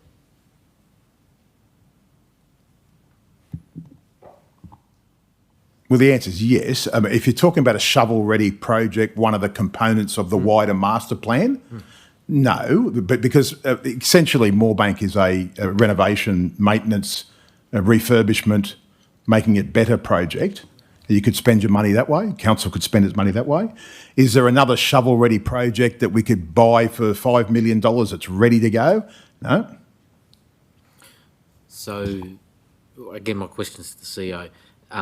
It's the case that the money will be held essentially until the full amount is there to deliver the plan, the project. The master plan? Yes. No, that's not the case. So it could be. The intent was you'd fill the bucket up and deliver the whole master plan at once. You might take a position that if the state or federal government was in the co-contributions mood, then holding the $5 million may be very savvy, because that would co-contribute to a $10 million or $20 million bite of the master plan. You may take that view. Council may take that view.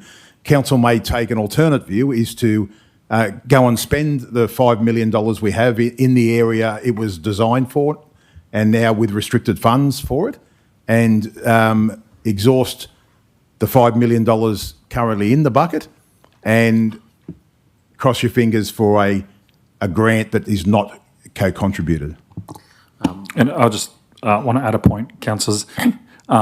I would strongly recommend that, before I say that, Councillor McNaught moved a resolution about building a synthetic field in the Hammondville precinct, which I don't think necessarily the master plan was done or envisaged. I'm not exactly sure about that. But from the time she put that motion and it was resolved by council to delivery of that synthetic was 11 months. 11 months. So therefore, in that same fashion, knowing that the funds are there, knowing that it's been allocated to that precinct, council, likewise, any councillor here can feel free to move the motion. And I would strongly, and if you don't do it, I will do it, that we start using that money, whilst it may take, building a building may take a little bit longer than a synthetic field because of DA and design sort of work, but I don't see why we couldn't have an improved facility, for example, the Rams, that could be potentially starting construction in this financial year that's coming. Worst case scenario, next financial year that's coming. But I think ultimately, though, it's about, we've seen at the last meeting, there's been a lack of understanding of the master plan. We've also seen in this term of council about trying to redirect those funds out of the precinct.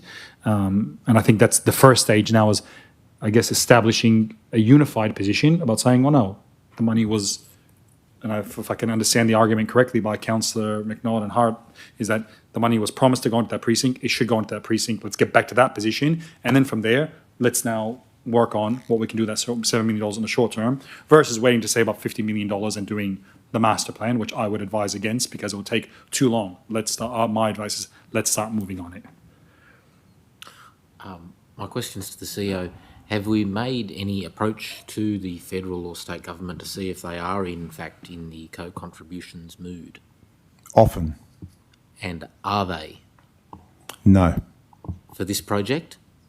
Now, the current status quo is you need to get these projects, what we call shovel ready. Let's say we had the 5, I'd be looking at 700 to $1 million in detailed design before we got out of the ground.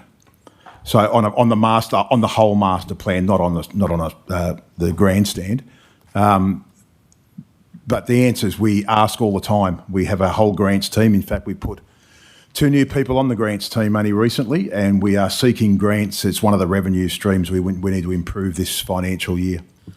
So is it fair to characterise Council's position as either we can spend what we've got now, or we're waiting until federal or state government are in a co-contributions mood? Or a hybrid, councillor, through the chair. So the hybrid would be, let's say the Moorebank project was half of that. Let's just say, just for example, co-contributions is I hate to use the word cool. It's a cool thing to have because a lot of the grants seek a co-contribution, not half-half, but a co-contribution. So leaving a bit of money in the pool to satisfy a federal government or a state government, you are a participant, I think is a strategically wise move. And it should be pointed out that announcements are made, and yes, my apologies, train of thought there.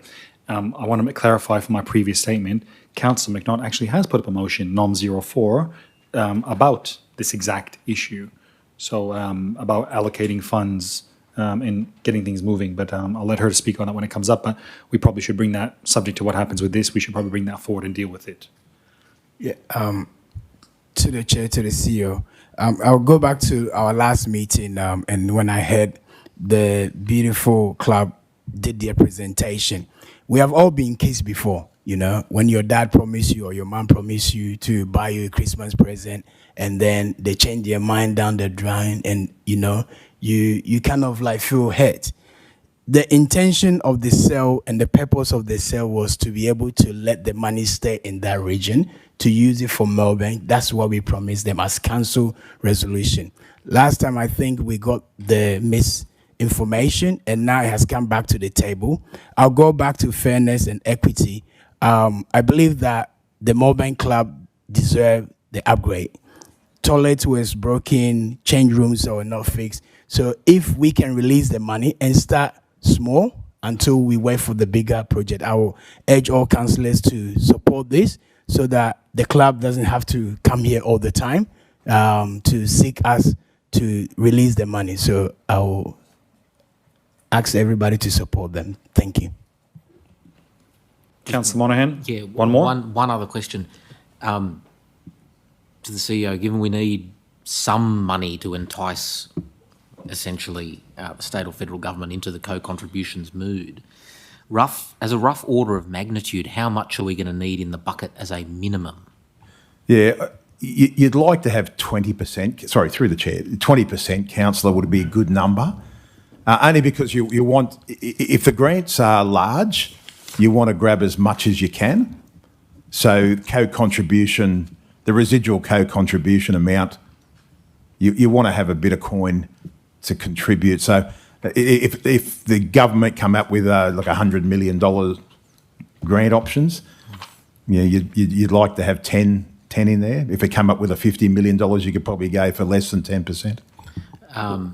And to the CEO, what is the total cost to deliver the master plan?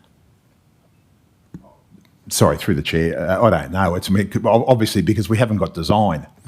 And without detailed design, we haven't got a bill of materials and we haven't got a QS. So I just can't even guesstimate. But you're upwards, you'd have to say upwards of, if it was the whole master plan with the pool, you're over 100 to 100, somewhere between 100 and 200. So it's fair to say that we couldn't spend any of the money that we've got put aside yet and still have about 20% in the bucket to entice co-contributions? Well, depends on the scope of what the RAMs are actually after, and I think is it mentioned in coming up? I don't know what the scope is. So it's not... I'm simply focusing on the the entire project. Yep. So we don't have anywhere near 20%. Only to the extent that if let's say there were 10 things in the master plan, okay, and one of those things fell around the $5 million mark, let's say it was 4 pickleball courts, you'd do that, and that would be you'd meet the master plan intent, and you'd start to spend your money on the master plan. Yep, you could do that. So I think we're kind of steering away from the purpose of this rescission motion is to restrict the funding. So if we can get back to that, I think another point needs to be made that, from what I've seen in local government, when there's a master plan and there's, 2, 3, 4, 5, 6 different stages to that master plan, is it all delivered at the same time? Very seldom happens. So I think this theoretical academic conversation is not feasible in any event moving forward. Master plan, I think Carnes Hill is a stage 2, for example. That's delivering stage 2 of a master plan. So if we can get back to the motion that's before us, that'll be great. All right. I'll take that as the right of reply. Oh, you didn't move it. No, you did move it. No, you didn't move it. And anyway, I think we understand the situation here. It's well debated. I will put the motion. Do you have a question? I just wanted to speak against the rescission. When I say speak against the rescission, it's not speak against Sporties, and it's not speaking against spending either all of that money or a significant portion of it now. But what I am against, and I am against it waiting there for a future date. I think that there's certain projects at Moorebank that can be done now, and that money can be spent now. I don't agree that rescinding a motion, putting back that $7.9 million in a bucket for a futuristic date in circumstances whereby historically we've been either significantly delayed or haven't delivered what we promised is unfair. That's unfair to the community. What I think should occur is it should stay as money now, but what should occur right now after this meeting is that we should, as a council, direct the CEO to prepare a report about how either all or a significant portion of that money can be spent to prepare and install a significant amount of the works that are needed. But I don't think that it should stay in a restricted bucket for a future plan that doesn't even have a smidgen of a date echoed. And that's the problem with restricting $7.9 million into a particular bucket. What I think should occur is if Councillor McNaught and all of Council are in support of using either all of that money or a significant portion of that money, then that motion doesn't need to be rescinded. What needs to occur is that Council can allocate, subject to a report prepared by the CEO, addressing 2 certain aspects after Councillor Monahan's questions. The first is, how much money needs to be retained in a reserve to entice either a state or federal government to co-contribute? For example, if that's $2.5 million or $2.9 million, then can we use that $5 million and how can we use it now?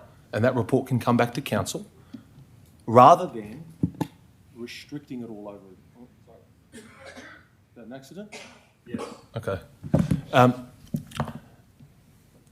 So I'm going to, when I say this, I'm going to vote against the rescission to put it back into a bucket, but they're the reasons why. But my position, so it's clear, is that a significant portion, if not all, can be sent sooner than what putting in a restricted does. The money's not being spent tomorrow. What Council should resolve today, as a collective group, is that the intent isn't that the $7.9 million goes down the drain. The intent is not to restrict it for a future date with a massive question mark and cloud over it. So what should occur is that I'm going to be voting against this rescission because it restricts it back again. I want it unrestricted, and then what I want to do is move a motion that this Council direct the CEO to prepare a report, and that would be in the fashion of 2 options. How much money needs to stay unrestricted to entice either state or federal governments, and 2, what is the costings for what is needed to be done now rather than wait to the 2027 state election? I 100% agree with Councillor Carnib on the issue of spending the money and the requirements that needs to be upgraded. And that's why Councillor McNaught has I presume this is why Councillor McNaught has a motion, a notice of motion before Council, NOM 04, about upgrading facilities down at Hammondville Park. And I also want to note as well, just because it's in the bucket, the internally restricted reserve, that doesn't mean the funding has to be set aside for everything that's in the master plan. It can go towards repairs or maintenance or other things that the Rams might need in the future, or any other club down at Hammondville Park. So I think, I'm not quite sure what the logic was there, but I think the funding is supposed to be set aside because that's what the community said, yes, we're happy with the disposal of this land back in 2024 if the funding is set aside and spent on the precinct, and by the motion that was passed at the last council meeting basically took that promise away, and that's why we're trying to restore that promise. I think we've had plenty of speakers for and against. I move that motion be put. Yeah. I don't know if we had two against. I just want to make one quick statement about council. Oh, actually, no, I'm happy. Motion be put. Would you like to write a reply? No, I'm all good. Thank you. I Great. think it's all been said. I'll put the motion to rescind. All those in favour, please raise your hands. Against, declare it carried. There's a division. All those in favour, please stand. Those against? I declare the motion carried. Now, I want to move that we bring NOM 4 forward. Sorry, we have to, the rescission deal with states that should the rescission motion be adopted, notice is hereby given of the intention to move the following motion. Okay, yep. And that is, 1, Council receives and notes the report from Corpo 3 from the 18 May 2026 Ordinary Council meeting. 2, adopts the recommendations for A, Employee Leave Entitlement Reserve, B, Insurance Reserve, C, Parking Strategy Reserve, D, General Property Reserve, E, Loan Reserve, and F, Carnes Hill Stage 2 Precinct Development Reserve. And I move that way. Great. Do you have a seconder? Seconded, Councillor McNaught. Any discussion? Yes, Councillor Monaghan. With the indulgence of the mover and seconder, I'd like to move an amendment or an additional point. Direct the CEO for a report to be brought back to Council as soon as practicable for the options for the Hammondville Precinct Reserve to achieve the goals as per the speakers this evening in the Hammondville Park Master Plan. I'm against that amendment because that is NOM 04 in this agenda, which is going to be, from my understanding, going to be moved forward to be dealt with. So I think... Yeah, and Councillor Monaghan, you can't usurp a NOM that exists in the booklet. So yes. As a council moving a NOM, it's their entitlement to move that NOM and not have somebody to usurp them.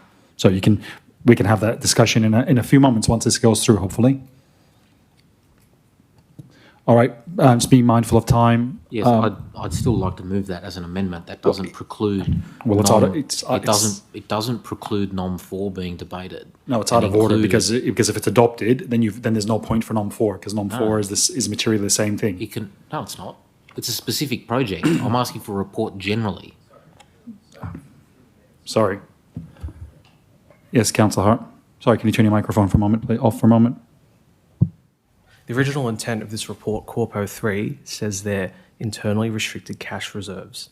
This is about an administrative matter for the Finance Department of Council. It's not to do with the Hammondville precinct. NOM 04 does deal with that. So I don't know how it can be an amendment to the motion that I've moved because it has nothing to do with the motion that's before us. Thank you, Councillor Hart, for that reminder. It's very helpful. Yes, Councillor Hart has a good point. There is no direct relation between those two items. This is purely about a finance report. When a rescission motion has happened, you've got to give notice of the alternate motion should the rescission motion succeed. There's certainly direct relevance to... I disagree, and that's my ruling, Councillor. Oh, I move a motion of dissent. Right, moving to dissent. Yes. All those in favour? No, I'd like to speak on my motion. Go for it. I'm just mindful of time, Councillor. We haven't gone through the agenda and it's 7:08. I just wanted to, I'm sure a lot of people here, there's a lot of staff here that would like to go home and members of the public. I appreciate that. I can read a clock. Thank you. I say it's directly relevant because it was precisely the point that was added to the original motion that was lost in the May meeting. It was moved as an amendment, moved by Councillor McNaught and Councillor Ramoon, that Council 1 receives and notes the report, 2 adopts the recommendations, precisely the ones that are in the motion tonight, with a third point, directing the CEO for a report to be brought back to Council as soon as practicable for the options for the Hammondville Precinct Reserve to achieve the goals as per the speakers this evening in the Hammondville Park Master Plan. It was relevant now. It was relevant then, it's relevant now. It's talking about directly what the rescission motion is trying to change. Moving money from one bucket to another. I'm saying this is how it should be spent, or there should be a report given back to Council about why this money should be spent in a particular way and how it can be spent in a particular way. And I would suggest quite strongly that Councillor McNaught and Councillor Ramoon would agree with my position, given that it was moved by them not very long ago. It's not inconsistent with, and thank Councillor Ramoon for his impressions, I appreciate them. It's not inconsistent with the nom that follows. The nom that follows speaks directly to a particular project, whereas this is general about how the money can be spent now. We've already heard from the CEO that you need at least 20% in the bucket to entice some co-contributions. The total cost of the master plan is going to be in excess of $100 million, particularly if we want a 50-metre pool out there as opposed to a 25-metre pool. But I mean, a 25-metre pool might be what we end up with anyway. Anyway, beside the point, we need a substantial amount of money in the bucket to be able to deliver this project. Sorry, Councillor Monahan, you need to be specific about my ruling versus about talking about the substantial motion again. I'm talking directly about how money is to be spent under this plan. Yes, but we're talking about my dissent motion, why you disagree with the dissent motion. Yeah, and I'm saying this is why it's relevant. And you none of my it as ruling. irrelevant. I'm saying these are the reasons why I say yeah, it's but relevant. you're re-debating, and then that's not the point of a dissent motion. No, I'm saying these are the reasons why it's relevant. Yeah. And if those are the 50-metre reasons, pools and all that sort of stuff. If those are the reasons why it's relevant, Great. Once again, I'm saying to you, they're not relevant. So please stick to your dissent motion. yes, it's about relevance. It's about relevance of the exact thing that I'm talking about. I'm addressing you and the council as to why I say it's relevant. Perfectly entitled to do that. It's a motion of dissent. You disagree, that's fine. It's going to go a particular way. I'd still like the point made. It's relevant. Thank you. We'll now put the motion of dissent. All those in favour, please raise your hands. Those against? I declare the motion lost. So we'll now deal with the substantial motion which is the motion moved by Councillor Hart. If there's no further discussion about that, I'll put the motion as moved by Councillor Hart. All those in favour, please raise your hands. Those against? I declare it carried. Call the division. All those in favour?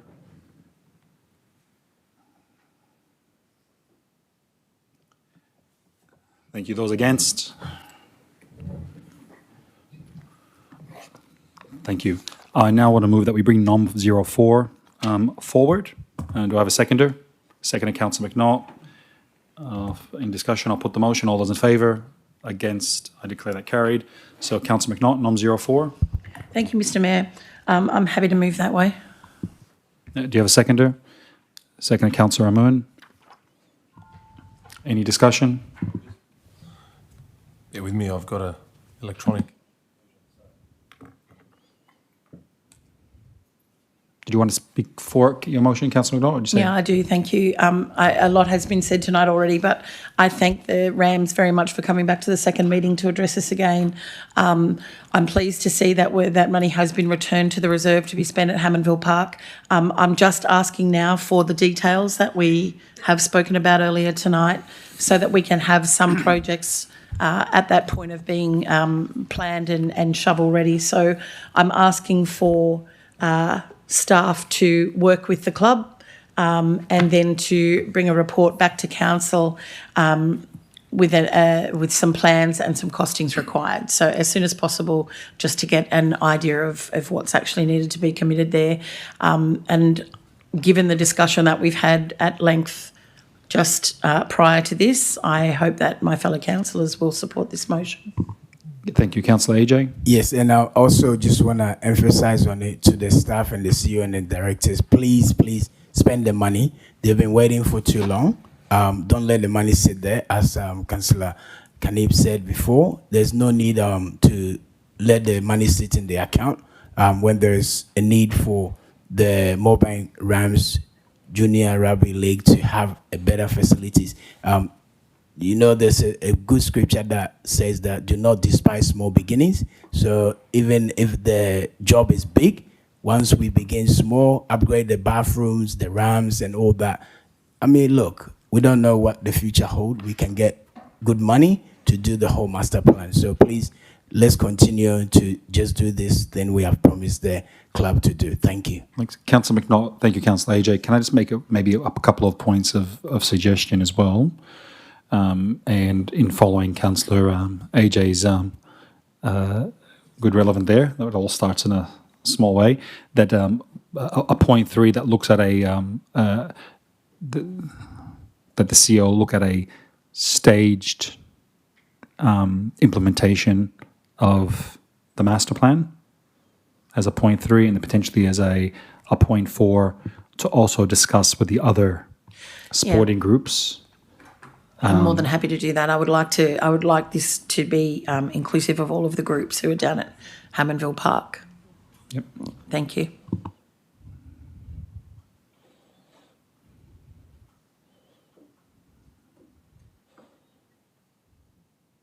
A staged implementation / funding approach for the master plan.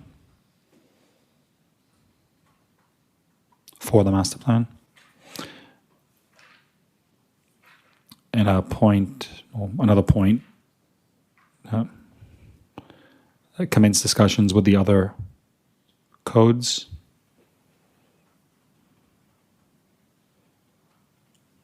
On their needs.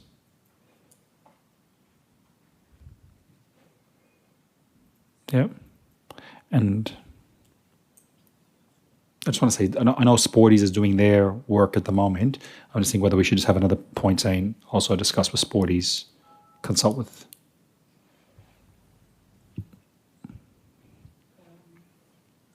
I mean, I'm happy to get an update on where they're up to with their works. Yeah. Because I think there's they talk to each other. It's one precinct. I think the most common question at the moment is whose pothole is that to fix? I think sometimes now they're not ours, which is very really a relief. So is the seconder happy with that? If we can sort out the numbers, please. And just the other point was about speaking to a Sporties. Number 5. Right. I just while I've got the mic, I just want to make a brief comment speaking for this. I just want to say this has been a fantastic, especially including the previous discussion. It's been a fantastic discussion and has really provided me with how do you put it, renewed faith in debate, and that. So I'm very grateful that Councillor Carney, that your wholehearted support for this precinct now. I think that's going to be a wonderful outcome. I think we've maybe you can invite me to cut the ribbon. We can hold the scissors together if it gets delivered. Well, you will be under our policy. You'll be there. Look forward to it. Send me an invite, and we can hold the scissors together, and we can smile for the cameras. And I really just wish we could have started a year and a half ago, but unfortunately we could have. But we could have tried. Oh, we didn't try that. I think the money was. I think pretty sure said let's use it somewhere else. But you know what? Let's not look at the back. Let's look forward now. And now that we have hopefully unanimous support from everyone, that we can move and that we can deliver great things for the community, like we did down there in 11 months' time. I think it's a wonderful project. You go there any night and you see kids all over the place playing, doing this stuff. You know, hopefully living a good life, making their dreams happen, and that's what we want to be able to see. And there's and that dream could be, you know, scoring a try for, you know, 8-year-old little Johnny, or someone who wants to go play in the NRL, whatever it may be, because that's what happens on those fields there. And that's just one of the codes there. So I think this is way long overdue. There's another thing I'll talk about at the next council meeting. There's a report from the Committee for City that was released. I think it was yesterday. I still haven't fully read it yet, but it just talks about how our ranks LGAs with access regards to public open space, and our unfortunate LGA is one of the lowest ones, and that's not appropriate considering that we have the second highest amount of contributions that sitting in our account. So I think we need to do something like that, but I'll speak about that hopefully after the break. Any other discussion? Just with the indulgence of the mover and seconder, just to make point one abundantly clear, can there be a D to mention the grandstand directly? I understand that it says meet with to understand the changes, upgrades sought, but not limited to the following. If we could include maybe the grandstand specifically. Is the mover and seconder happy with that? Yes. Add the word grandstand, please, including grandstand. Yep. Anything else, Councillor Monahan? Yeah, the only thing I thought should be added in is that whilst there's a report back to council, the outcome of the meeting with costings for the required upgrades, when I think three should be changed, subject to the mover and seconder, that the CEO look at a staged implementation funding approach for the master plan. I think rather than just for that, it should also include. Well, look, number one, it's going to need to come back with a funding source. It should come back from what is now the restricted 7.9 million, but two, how that 7.9 would be best spent, and then a report in respect of that should come back specifically. I understand from the debate that was the intent, right? That the 7.9 or part thereof be considered by council in terms of preparing a report. It doesn't need to be all of it; it could be most of it. Can you nudge him? Sorry. Oh, Deputy Mayor.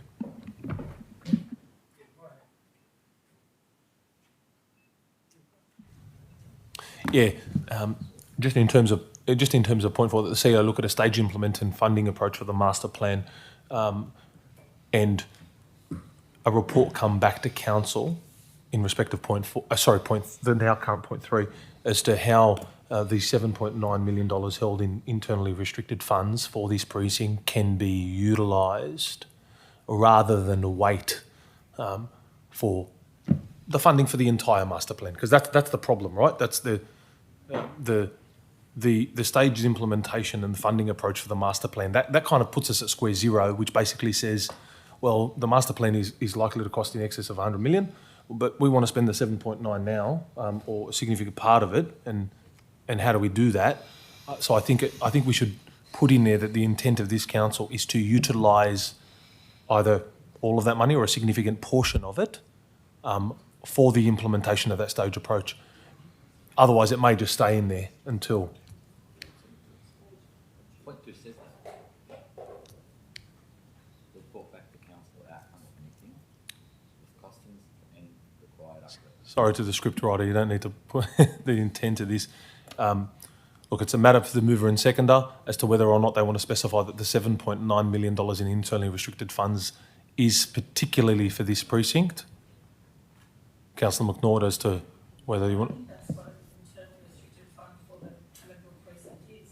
No, I appreciate that, but see how it says, the point three says that the CEO look at a stage implementation funding approach for the master plan. The master plan, we've been, after Councillor Monahan's questions for the CEO, has indicated that master plan is going to cost in excess of $100 million, right? So therefore, if there's a staged approach for that, but the master plan's entire intent is to wait for a co-contributor to get us to that big project, it's clearly, understand your position, that you want to be able to change room upgrades for boys and girls, lighting upgrades, storage and operation space upgrades and grandstands. So part of that 7.9 million, if not all of it, will need to be spent for those things.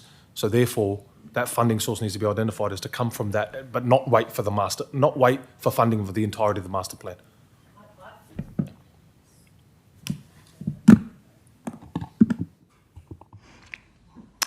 I don't understand the difference. I'm sorry. We have a master plan, and a staged approach to that is all the different facets of it being uplifted in a staged way. I'm happy to be. I don't understand I don't know why we should be prescriptive in that respect, because, for example, if it's a maintenance upgrade, it's not like if there's an urgent WHS issue down there, for example, should that be coming out of the precinct fund, or should that just be coming out of the general fund for, general maintenance that council does every day? I'd presume they come out of the general fund. Yes, I don't think there's any. I don't know how it's a benefit to prescribe ourselves just to the Hammondville precinct reserve at this point. But the CEO, I think it says the CEO to look at staged implementation and funding approach. Obviously, they'll come back to us with the most optimal solution in terms of how we fund any upgrades or any maintenance or any works that need to be done down there. Yeah, I understand all of that, but the point 3 indicates that the CEO look at a stage implementation funding approach for the master plan. We've got answers of what the master plan is.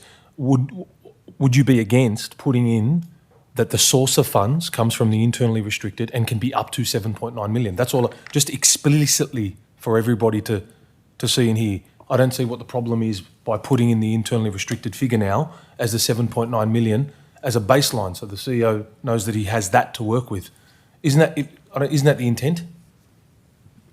I don't think that explanation is necessary. What's the harm in including it? If that's not what the intent is of it, and that's to spend the 7.9 for these upgrades or part thereof, then why not include it? Why not prescribe it in there? CEO, comment? Through the Deputy Mayor, if we put into 2, report back to council the outcomes of the meeting with an optimal costing model for the required upgrades, with an optimal costing model, so outcome of point 2 of the meeting, comma, with an optimal costing model for the required upgrades within the allocated restricted funds. Yes. So that if I get council's intent, don't really care. You can go up to the cap, or come back and say, let's not go to the cap. Let's put a bit aside for a co-contribution, perhaps, but show me the money. Correct. That's exactly right. Yeah. Sorry. We've had plenty of speakers, I think all 4 basically at this point.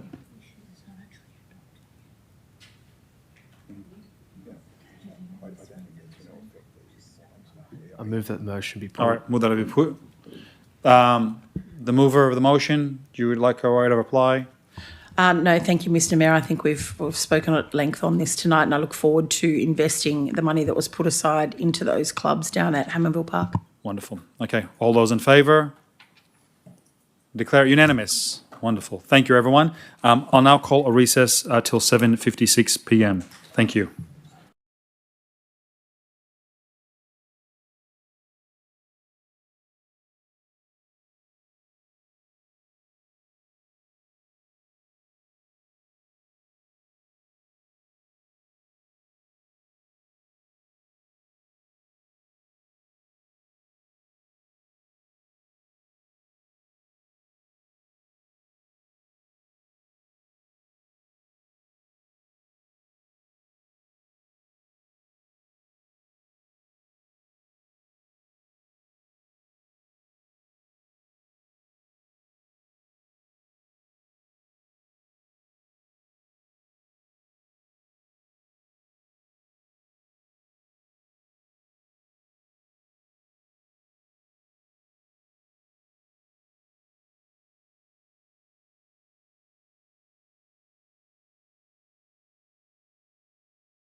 I'm just mindful that there's numerous amounts of staff who are here who have reports and they're waiting for us, and just being mindful of the time, and I'm sure they've been here very early in the morning working away. So I would like to, with your indulgence, move that we deal with items PD 01 to 04 and just bring them forward.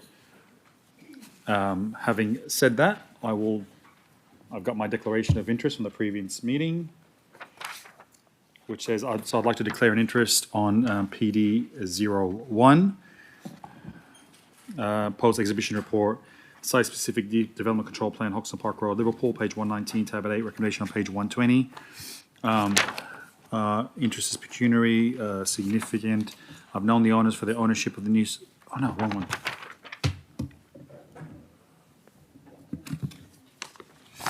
I'll leave that. I think I'll do that one afterwards. The owner, ABA Group, had previously engaged my company, HAT Project Management Group, to provide professional services in direct relation to this parcel of land. This matter is approximately 6-7 years ago, and I'll declare at this time pecuniary, and I'll be leaving the chamber. So, thank you. If I can ask the Deputy Mayor to please take the chair.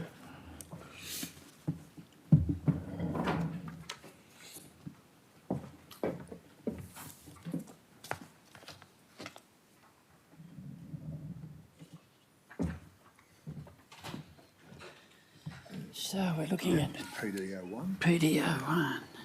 Silent. I actually wanted to talk about that, but seeing as my policy is not to. PD01. I'm happy to move as per the recommendation. Let me see, we're looking at PD01, page 119, tab 8, is it? He's got his little computer on there. Tab 8, recommendation, page 120. Mover, seconder, mover, Councillor McNaught, seconder. Happy to second. Councillor Hart, any discussions? No discussions? Well, I've been asked to move as the chair, and you know my policy as the chair, I don't like debating, but this is a particularly important issue, and therefore I would like to give my points of view, not as the chair but as the councillor. And I have had constituents raise some very important issues. This is to do with 91 to 145 Hoxton Park Road. That development, you know that that's been debated many times at council, and councillors have voted against that development, as have I. And what my concern is that the DCP will not be able to control the issues that the residents have. And those issues are that access via, this is a traffic problem, apart from the fact that I think it's, and with all, and the excellent design panel has suggested that that is an overdevelopment of the site. There's been recommendations against it, but obviously it's gone through to Gateway or government and it's partially gone through. So there's very little we can do about it. And my question is, maybe we can do something about it through the DCP. I'm concerned that the access from Dale Avenue is just not going to work. And the suggestion is that opposite on Hoxton Park Road, there's an intersection on Webster Road, and those traffic signals, in my view, could be used to bring access to that development. And that way, it removes any access and the difficulties with acquiring those two properties. I think it's compulsory acquisition, is it? I'm not sure, but nonetheless, acquiring those two properties, it's a very narrow street as it is, and to have all the traffic go through there, I think, is a really big problem. So I've been asked to bring those points of view to council, and as I say, that's my view, but I'm not sure if council or if council through the DCP can actually do anything about it. Question through the CEO to the Director. Thank you. Through the Deputy Mayor to the Director of Planning and Design. Thank you. Through the CEO. Just to clarify, it's fully approved, so the planning proposal is no longer pending any decision. So the uplift in density exists currently. The DCP seeks to regulate and control the impact of development. Without a site-specific DCP, it's more difficult for council to impose certain controls in place that may limit the impact on the amenity of the area. So this seeks to refine basically the rules that apply. In specific regard to access, yes, there hasn't been any formal arrangement that talks about access that's alternative to the local street, because that is the general ethos of transport, to minimise access points in and out of coming off classified roads and busy roads. Notwithstanding, any DA that would be lodged and considered, or state significant DA, would need to be referred to transport for any development, basically, because it does come off a busy Hoxton Park Road. So transport for New South Wales concurrence would be required. So do you think, through the CEO, so do you think we could make a case for suggesting that they use Webster Road and Hoxton Park Road as access to that, bearing in mind there are several similar access points along Hoxton Park Road that allow access to estates and so on, particularly a bit further up. That the point is, can we approach them to see if that can be done? My suggestion to that, we can make a case when an application is lodged to formalise the council's position, if agreed. My suggestion would be to add something to this resolution that says, for any future application that's lodged, council's position would be to advocate for access in and out of the site via Hoxton Park Road to minimise impact on amenity of the residential area. So can we get wording to that effect if my fellow councillors approve with that? I'm happy to add that if the second is happy. Councillor Hart, you happy with that? Yes. Could help with the wording? Just narrate the wording for us if you could.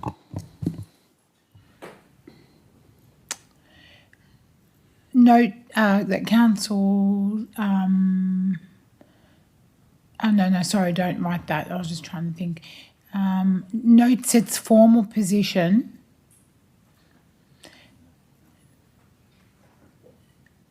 that any access in and out of the site is from Hoxton Park Road,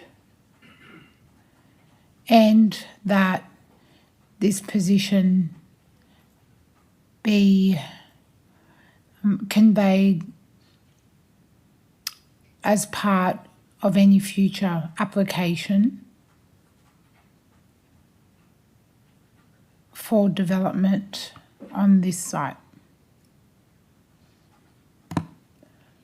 Could I suggest that you put in there, to make it more specific, that we're looking at access from the signalised intersection at Hoxton Park Road and Webster Road, because without doing that, it's just a waste of time. You may as well go to access via Dale Avenue.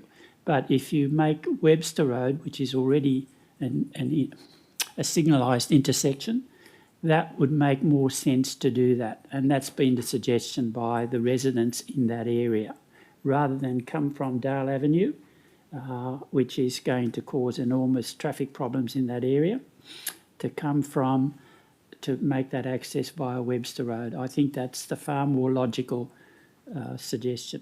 So could we put that in there?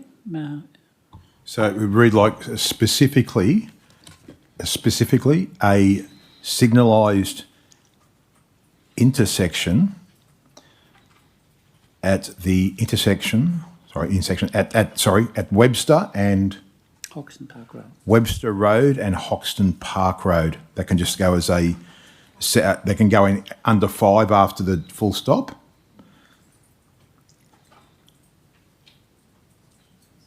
Yep.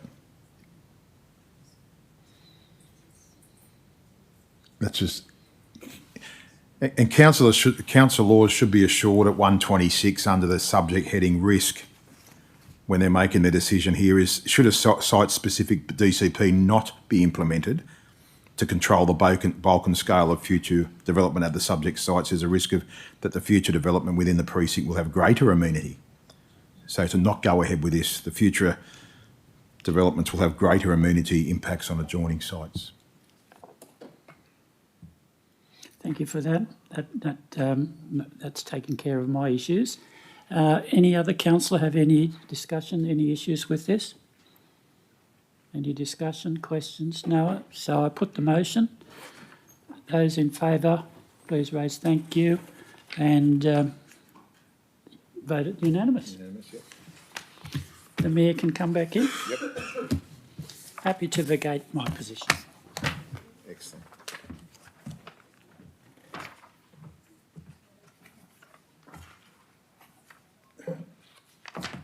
PDO 2.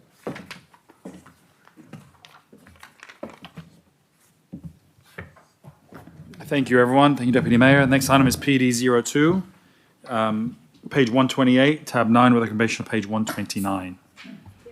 Moved, Councillor McNaught. Have a seconder?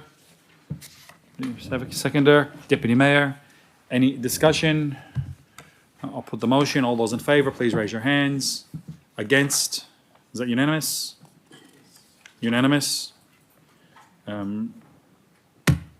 Next item is PD 03, Draft Statewide Community Participation Plan, page 132, tab 10, with the recommendation on page 133. I have a couple of questions. Yes, Councillor. So why are we endorsing a report that has already been sent through the Mayor, the CEO? Thank you. Through the Chair, the Director of Planning and Design. Thank you.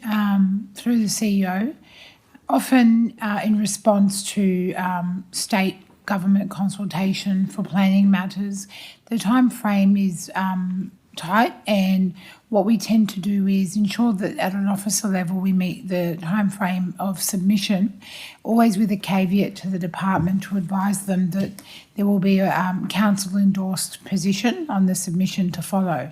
It really is just to ensure that we have our the bulk of our concerns through to the department by the submission date.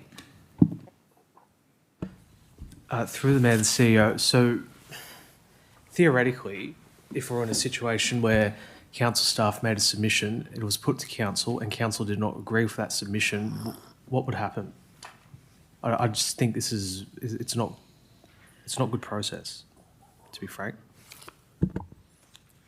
What would happen? Thank you. Through the Mayor, we'd obviously advise the department, but I'll refer back to, if anything other than that, we'd then advise the department retrospectively that council did not endorse our submission. Well, without looking at the past, and now this is the second time it's happened, I would think that if we're having 2 meetings a month, then we might not find ourselves in this situation because there'll be ample opportunity to deal with it. Yeah, so that could be a governance improvement initiated by the governing body. Thank you. Again, it's a sequencing issue in between the deadlines for the departmental submission by the officers and the cadence of council meetings. So just to be clear, when was the draft CPP discussion paper placed on public exhibition by DPHI? Thank you. Through the Chair, Director of Planning and Design. Through the CEO, I might call up Mark Hannon, Manager of City Planning, to respond.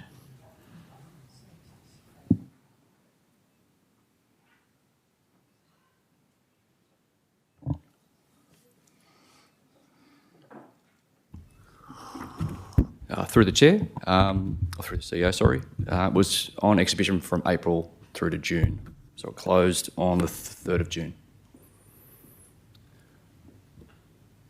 Oh, so the report says both the draft and CCP discussion paper were placed on a public exhibition until 3 June 2026. Okay. So it was on public exhibition for probably 8 weeks. Is that the case? That's correct.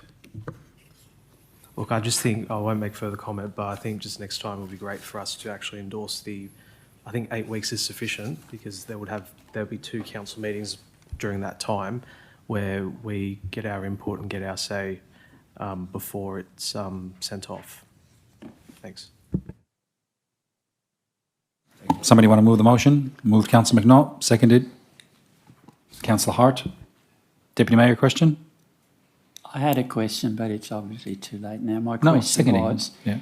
basically, since this is all a fait accompli, there's nothing we can add to that. Is that true? Yeah. There were a few issues that have been raised by constituents that I would have liked to have known about beforehand, but nonetheless, if it's too late, it's too late. Thank you. Yes. If there's no further discussion, I'll put the motion. All those in favour, please raise your hands. Against, I declare it unanimous. PD 04, I would like to move a motion, which is the recommendation in the booklet, with a third point,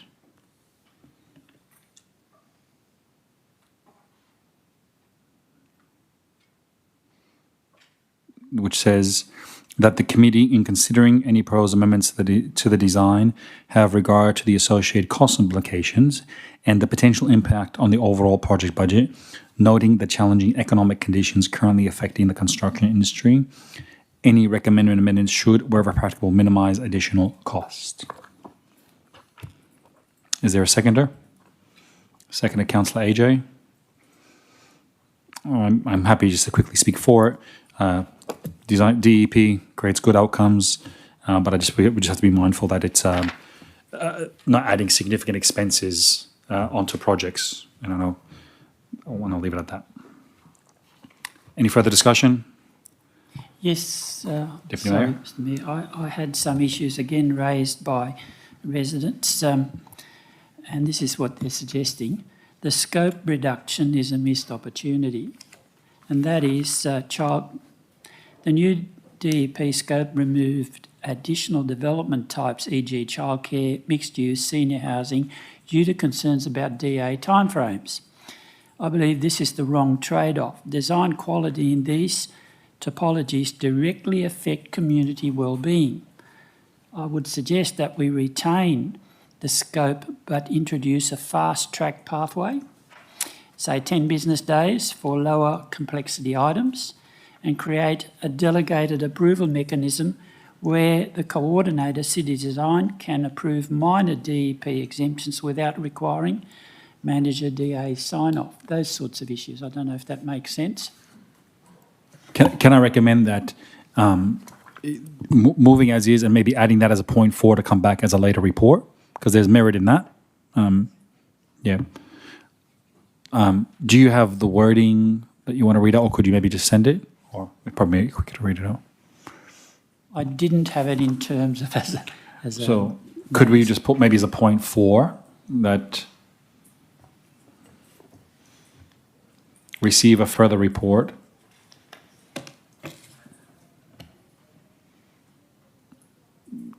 that includes looking at, what were those few points? Oh, fast-track the DEP pathway, 10 business days instead of however long it takes now, and create a delegated approval mechanism. Do you think we could put this through the governance committee meeting for discussion at that, raise it as an item there? That gives us time to discuss it. So if we continue the sentence, say, and report back to the governance committee for discussion. Yes, I think that's the better way. Cool. I'm the mover. I'm happy to have that. The seconder, Councillor AJ, you happy with that? Yes. Great. Any further discussion? I'll put the motion. All those in favour, please raise your hands. Against? I declare it unanimous.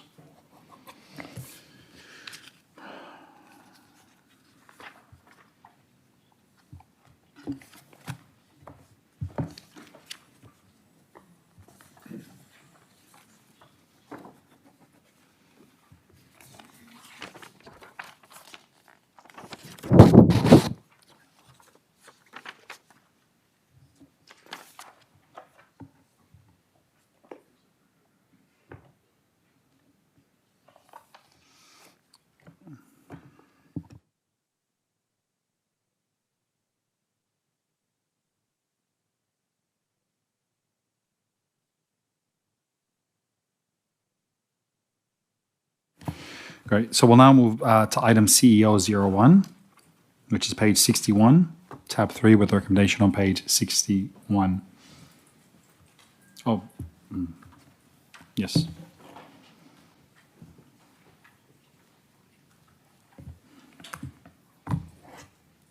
Do I have a CEO? This is extension of Mr. Robert Legata to the ARIC committee.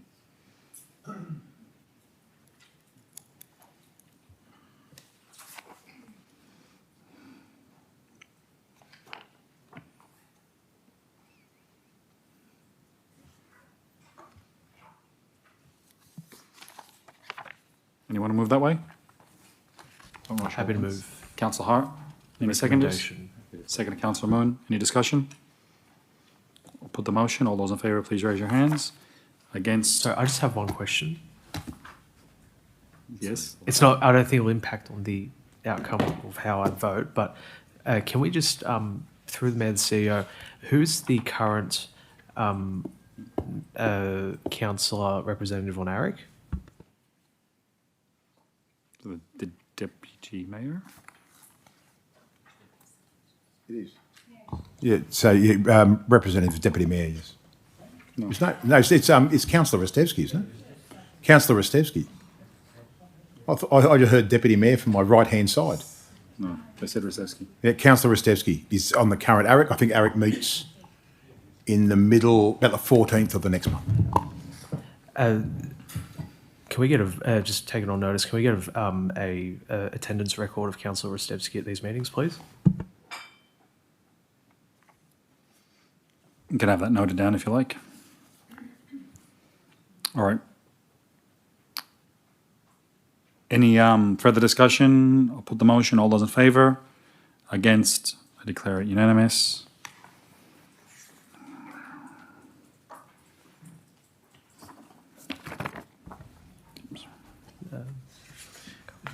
Okay. Need Councillor McNaught to return.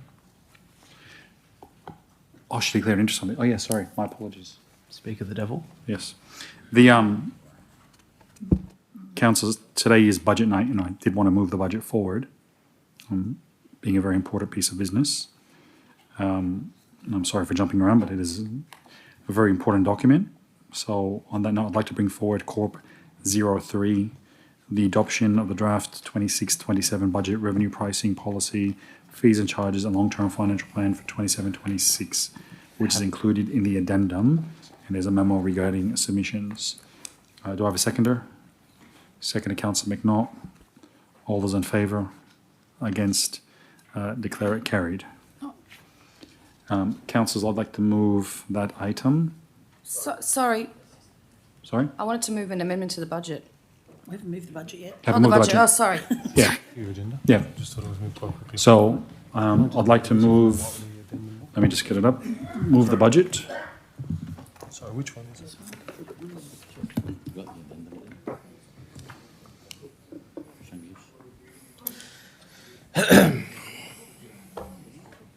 The addendum.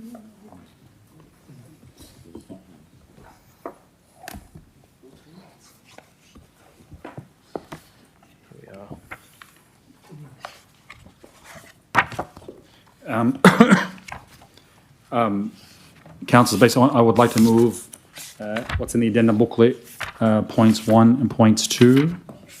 No, am I got something different here?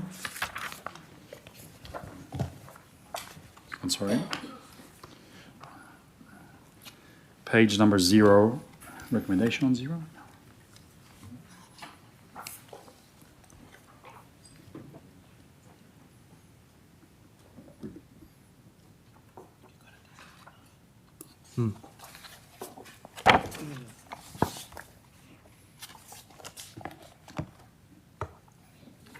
And we got a memo about this as well, or you say that's Councillor Hart? Did we receive a memo? I think that was for the delivery plan and the operational plan.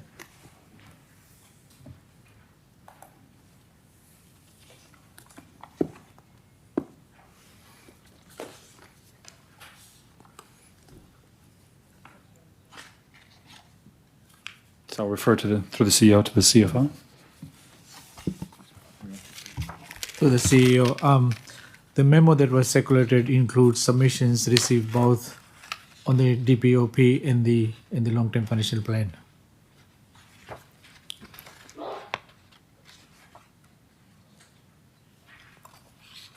That's on Corp 03. Sorry if I'm. Isn't it? That's page 15. Yeah, Corp. Okay, sorry. What I've got here is a little bit different. Yeah, Corp 15. And the recommendation is on.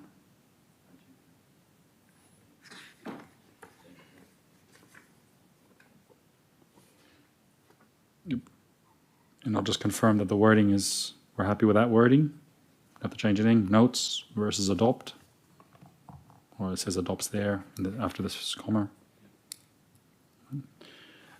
I just want to add a 0.5 to it, please.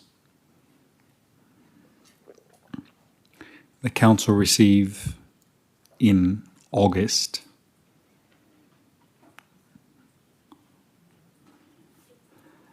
a plan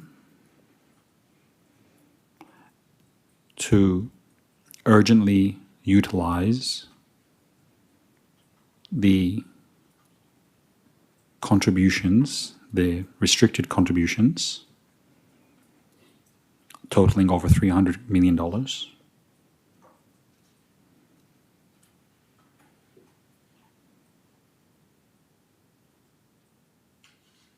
Noting, or to deliver infrastructure,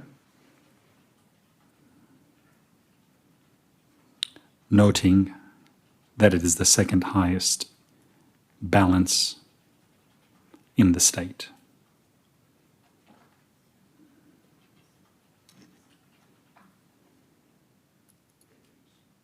Cool. Is there a seconder? Happy to second. Second, Councillor Hart. Councillors, I think firstly I want to thank the councillors for their spirited debate in preparing the budget and having the different points of views.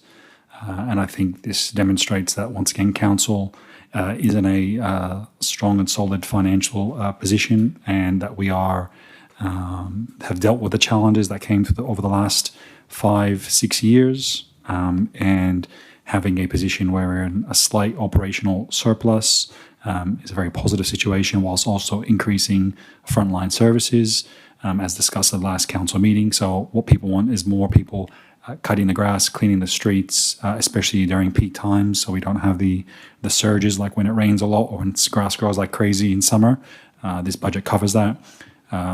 People don't want to see waste, and that's why now we are offering community members now 4 household rubbish pickups a year, up from 2, doubling the current amount, and that's the first time that has changed in a very, very, very long time, and hopefully that will minimize potential rubbish dumping, but let's see how that progresses. There's significant things in there about new things we're building, capital works, and I think we'll talk about those on social media so the community can see them, but also having families the opportunity that if they need a larger red bin, that now they can get it if they have 5 family members versus 6. That's not 2 red bins, it's a larger red bin. So it's a very positive, and I'd strongly recommend for all councillors to support it. Any further? Just the D off received in 4, just make it received rather than received. Council receive. Second word in 4. Yep, thank you. Councillor Monahan? Yeah, just on that point 4, is that going to be provided to us by way of a report from the CEO? Oh, okay, all right. Yeah, and remove the word council, please.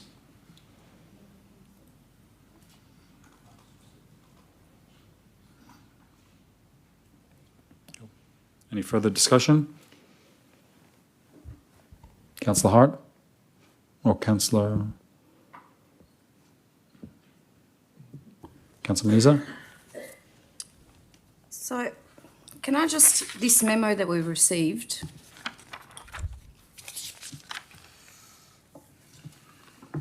the adoption of the draft delivery program memo,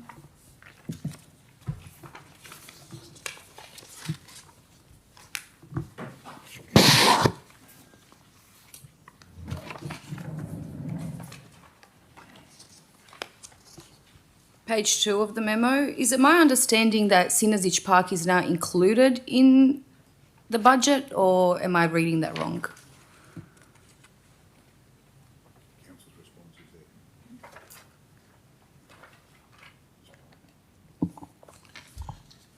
You're not reading it wrong. So if you look at Synergy Park, the written submissions are on the left and our response is on the right. So council is progressing the master plan for Synergy Reserve. The draft concept master plan is scheduled for community consultation in 2026. So post-consultation, we'll refine the master plan. Then council will improve this project in the 26-27 operational plan. Funded through 7-Eleven developer contributions. So as part of what you should see in recommendation 4 is the kind of infrastructure that council is now expecting me to plot in a delivery plan.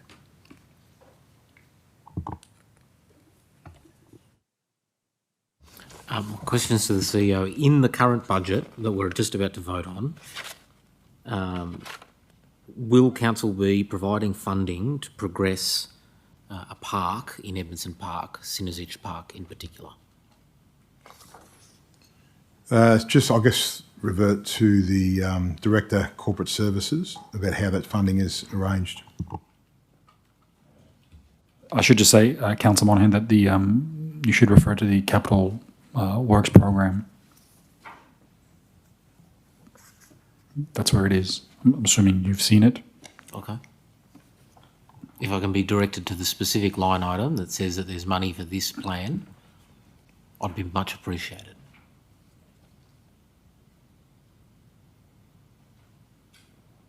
Thanks. Through the Chair, just the Director, do we have a line item or do you want to take that?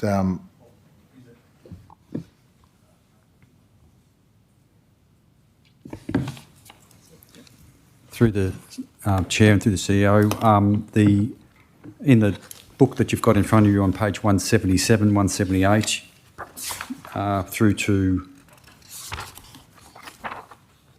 183, you have the Capital Works program.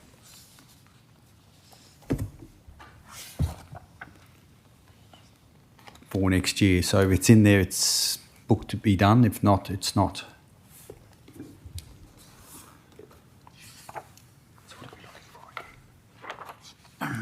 There's 13.5 million for Edmondson Park Community Facility. That's part of the VPA. It's not, that's for the town park. Yeah.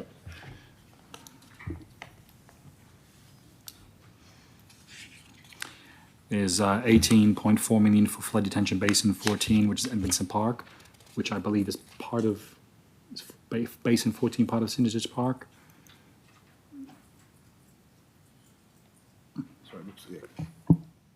Sorry, Councillor. So on the response, it looks like we're going to include it in the OP in 26-27 for the progression of the draft master plan on the park. So are you're thinking about a shovel in the ground? What I'm thinking about is finding the exact line item where that money is to be coming from. Because I can see here Edmondson Park Community Facility Design, but I'm not, and I'm happy to be corrected, that if that is specifically for Synergy Park or if that's for a range of projects including Synergy Park. It's not. It's neither. It is for a. It's a 12-year-old VPA we solved last year, and it's the Central Park at Edmondson Park, right across the road from the shopping centre. Okay. Known as it's known as Town Park. So just to clarify, it's going the council will include this project in the 26-27 operational plan, so it won't be found in the Capital Works program. Is that correct? Because it's an operational expense as opposed It'll to go a into the capital OP expense.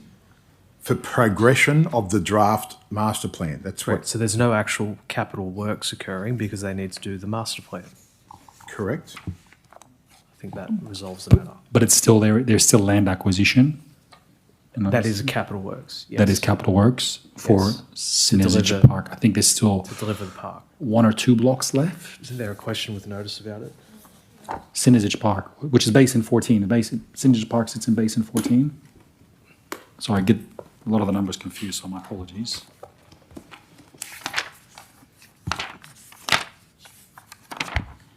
Through the CEO, I can confirm the master plan's not finalised, so as per the CEO.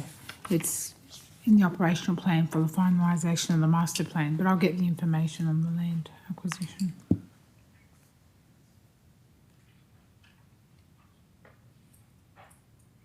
If I refer everyone to question with notice 7, the response from Planning and Design says land acquisition for Synergich Reserve is successfully completed. The last remaining lot acquired by Council in December 2025. Council now has ownership and control over all the combined sites required for Synergich Reserve, enabling technical investigations and detailed planning to progress. Okay, so again to the CEO, back to my original question.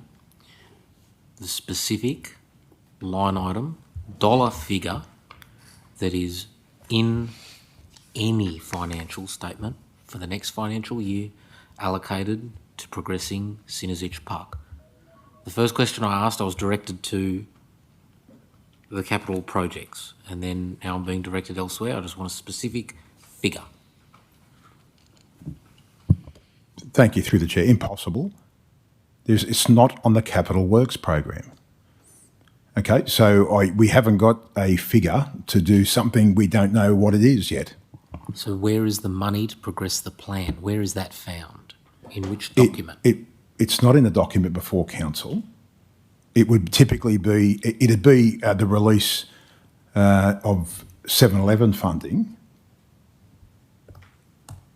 So it'd be, again, you would see it in point 4 of the current recommendation in front of you. Sorry. So is the progression of the master plan is to be funded in the 26-27 operational plan. That's what this memo says. It says council's response. We just got to find out what team will do it. If you look, what team will do it, and then and then is there a specific line item, or is it using an existing staff resource? If it's using an existing staff resource or resources, it wouldn't show as a specific line item as such, unless they need a consultant, but I'll refer to the... Well, I can tell you, it says here, in parallel, an updated master plan for Synergich Reserve is currently being developed by council in-house. That's a response to question with notice 7. So it might already be an existing line item with current resources. The very last, page 496, QWN 7. Detailed design and delivery of projects identified in the final master plan, this is relating to Synergich, will occur once the master plan has been finalised and adopted by council and funding has been confirmed. So funding has not been confirmed yet.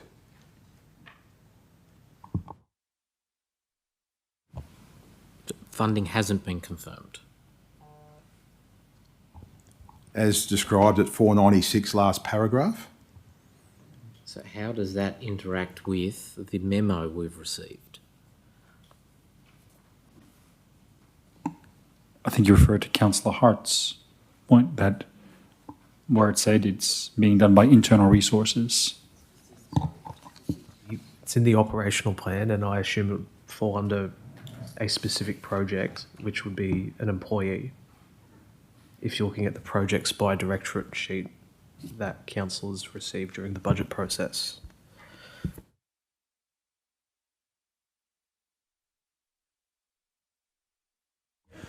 Thank you. Through the chair, I'll just refer to the Director of Planning and Design for some additional information. Thank you. Through the CEO. The budget proposes an allocation within an anticipated timeframe for completion of the master plan for 26-27. It is mostly being conducted internally, with perhaps some outsourcing of maybe some particular technical studies, but principally it will be internally prepared. So it not necessarily, all the costs. So it doesn't necessarily come up as a separate line item because the team is preparing a number of master plans and working on a portfolio of things internally.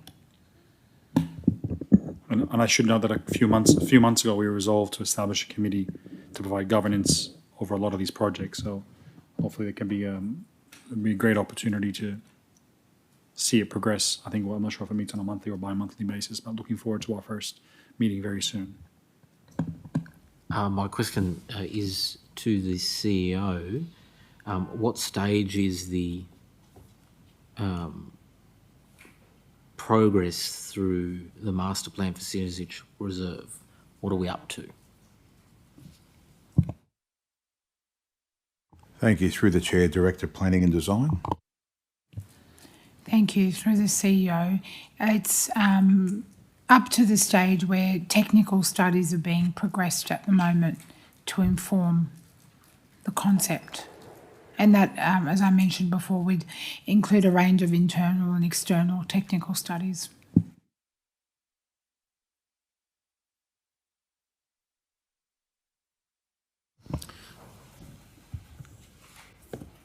In terms of my question to the CEO, in terms of that progress that's been made to date, is there any way of estimating how far off council is from delivering any form of park at Synergy Park? Thank you. Through the Director, Planning and Design. Through the CEO, it's anticipated that the master plan will be finalised by the end of next financial year at the latest. That's only for the master plan that I can speak to.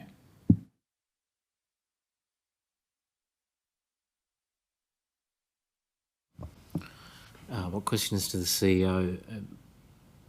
Is there anything that council can practically do in a shorter period of time to deliver at least some basic amenities or facilities at Synergy Park?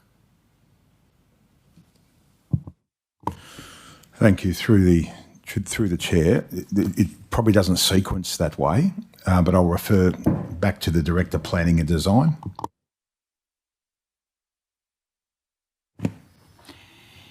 Through the CEO, I would agree with the CEO. It's probably not easily sequenced, not until the technical studies establish the parameters on the site, but there's nothing stopping us from investigating some interim embellishments. Again, my questions to the CEO, just hypothetically speaking here, I don't know if you can answer this, but hypothetically speaking, if council were to allocate money in the order of maybe $500,000 immediately to Synergy Park, can some level of amenity and facilities be provided this financial year? Thank you. Through the Chair. No, it just, because we don't know the condition of the, I'll take the question on notice about what I could possibly do with an influx of cash, but without understanding the latent condition of what's under the ground, we wouldn't be able to take it in advance of the planning process.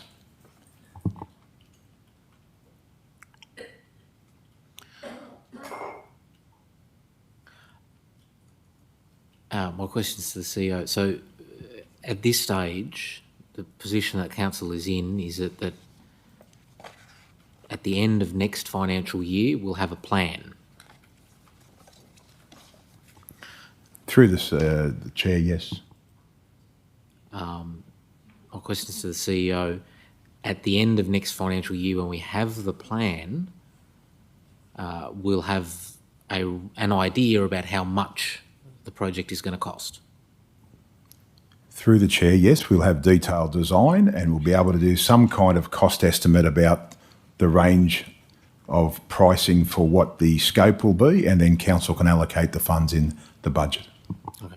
My questions to the CEO. So once we get to that stage, for argument's sake, the project costs $100 million. Council won't have the funds to progress that master plan necessarily, will it? How council spends its money is up to council. I think 100 is a bit ambitious. It's a park. It's a park. It will cost money. How we prioritise, or how council prioritises funding capital works is a matter for the governing body, and I will deliver what you asked me to deliver with the funds available to deliver it. My question is to the CEO, do we have a rough order of magnitude about what the cost is going to be? With, through the chair, without detailed design, I can't even give you a ROM.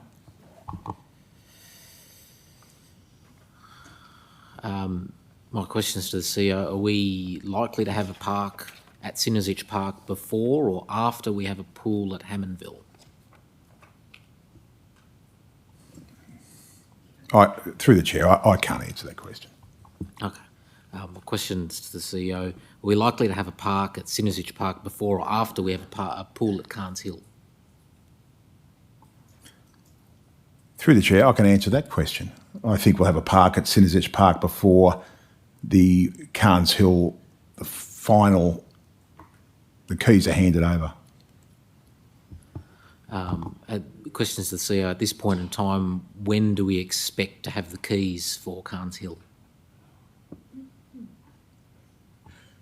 I'll take it on notice. We're doing some work. There was a report that was due up tonight, which we're doing some more due diligence on, so I can take that question on notice. Okay. So, again, to the CEO, it's fair to say that we're a minimum of maybe 18 months from starting to deliver on what the master plan for this park will be. Through the chair, depending on the design. Councillor Monaghan, I just would like to note that we've been doing the budget for probably around 5 months of this year. I've had numerous meetings. This is the end of it. A lot of these are good questions, but they're questions that should have happened early on in the process. If we adopt the same line of questioning to the numerous capital works programs now, I question whether we'd even finish the meeting tonight. So probably questions I would have asked at the last meeting. Yeah, there was not last meeting, and there was opportunities before that as well. You know, there was an emergency meeting before that. There were budget workshops on where before that. But I wouldn't have been able to ask questions about this memo, would I? No, but you could have asked about in the budget sessions when was Synergich Park and how can we accelerate it, and how can we provide an interim measure. You know, Councillor Manija. Well, I wasn't at any of those sessions or meetings, and I'd like an answer that's a bit more straight for the community. It's called Edmondson Park. They don't have a park. Edmondson Park Public School has nearly 1,000 students. The private Catholic school, about the same. The high school's about to open. It caters to 1,000 students. I don't even want to go into the number of under 5-year-olds that we have there. They've got no open space. We need an answer for them. We need an answer. We need to find ways to expedite this process, and we need to find the money because it's just unacceptable that Edmondson Park has no open space for such a large suburb and so many young families there. Then I think that's once again is an opportunity to once again the last council meeting you could have, I guess, raised the matter of how can we accelerate delivery of parks in Edmondson Park. We're now talking about detailed project management stuff, and the CEO himself is not managing these projects, but they're great conversations to have. I'm just mindful of it's not 8:51 p.m. tonight. We have an agenda to go through. You know, these are discussions that we probably I don't know what asking these questions is going to help. Do you want to add more money for it? I really don't appreciate being schooled. But thank you for that. I would like Synergich Park to be, it's very simple. We just need to include it. We need to find the money somewhere, and it needs to be included in this budget, but not to the tune of what this memo is. We need to do better for the community. Great. And thank you. Just as a point of clarification, Councillor, and I apologise if this is called schooling, but there is a park in Edmondson Park called Claremont Park, and an element of open space, but I acknowledge there needs to be a lot more open space in Edmondson Park. And it's great that we have that $16 million line item for a town park in the middle of Edmondson Park as well in this budget, which is the most that's ever been allocated to it. I appreciate that, but the town park is close to the high density. What about the low density?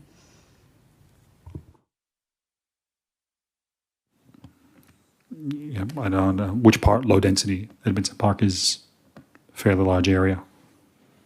Sinerzic Park. Well, I think we've covered that. Is there any more questions regarding the budget? No, okay. Well, I'll take my right of reply. Thank you, everyone. I think, once again, great budget, a lot of money being invested here in the community. I'm happy if any other councillor wants to meet after the council meeting, between meetings, with myself, with the relevant council staff, the CEO, the actual project managers, about accelerating any of these projects.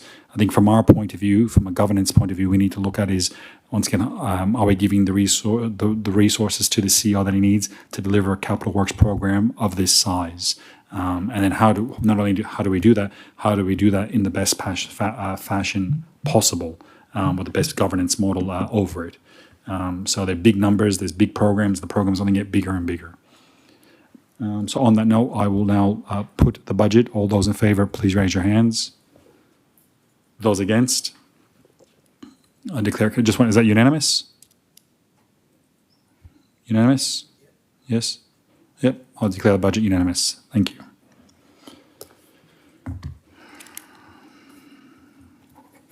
All right. We'll now move back, CO02. Page 64, tab 4, with recommendation on page 65. Move Councillor McNaught. You have a seconder?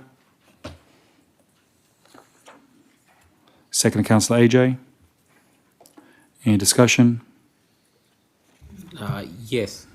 Yes, Councillor Monaghan. I'm just going to indicate that I'm not supporting this, and I don't think that council should be supporting it. Noting the time, I'll keep my comments brief on that point. Any further discussion? I'll put the motion. All those in favour, please raise your hands. Against, declare it carried. Next item is CO 03, page 105, tab 5, with recommendation on page 106. Move Councillor McNaught. Seconded Councillor AJ. Deputy Mayor? Sorry, could I make an amendment to that we bring that back to the Governance Committee for further discussion if time is not the main issue? You mean deferring it to the Governance Committee or adopting it and discussing it? I would like to discuss some possible amendments to what's being suggested. There are some issues there. For instance, the example is that we're going to reduce it from 18 months to 12 months.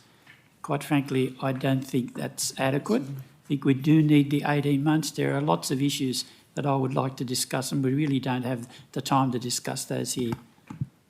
I'll just refer to Councillor McNaught. Yeah, sorry. I just wanted to, for clarity, make sure that the Deputy Mayor is aware that we will get a report after it's going out for exhibition. We will get a report after. At the Tourism and CBD Committee, we've discussed this at length, and I believe it is on the advice of the 24-hour Economy Commissioner that it was reduced to a 12-month trial.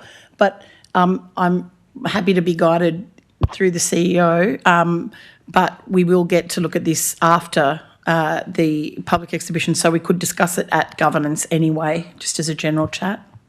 Well, do you want to, while it's on exhibition, then we discuss it at the Governance Committee meeting? Is that okay with you? Yeah, what I'm concerned about is that once it comes back from public exhibition, there may be issues.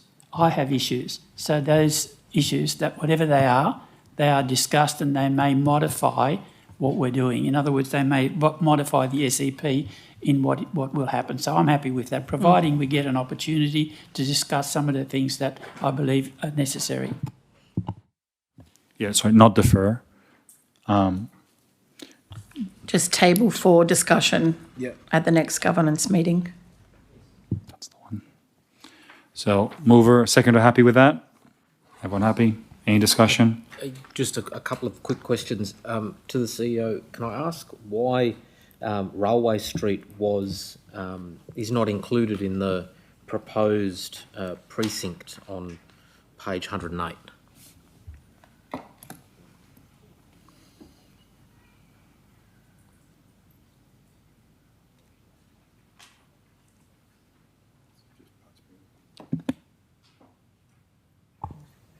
Thank you. Through the chair, I'll take it on notice. We've got a bit of time. We're only endorsing in principle stuff here tonight, but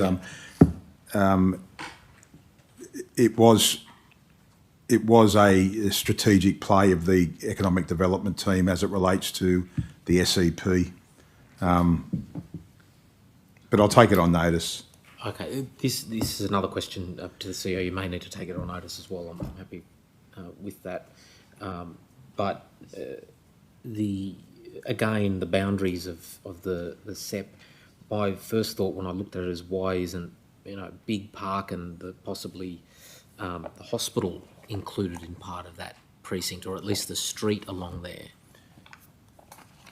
Yeah, I think the idea is more tactical and strategic. So we included Scott because we got a wider plan for the end of Scott. A 417 metre walk from the railway station lands us into a space. But I get the.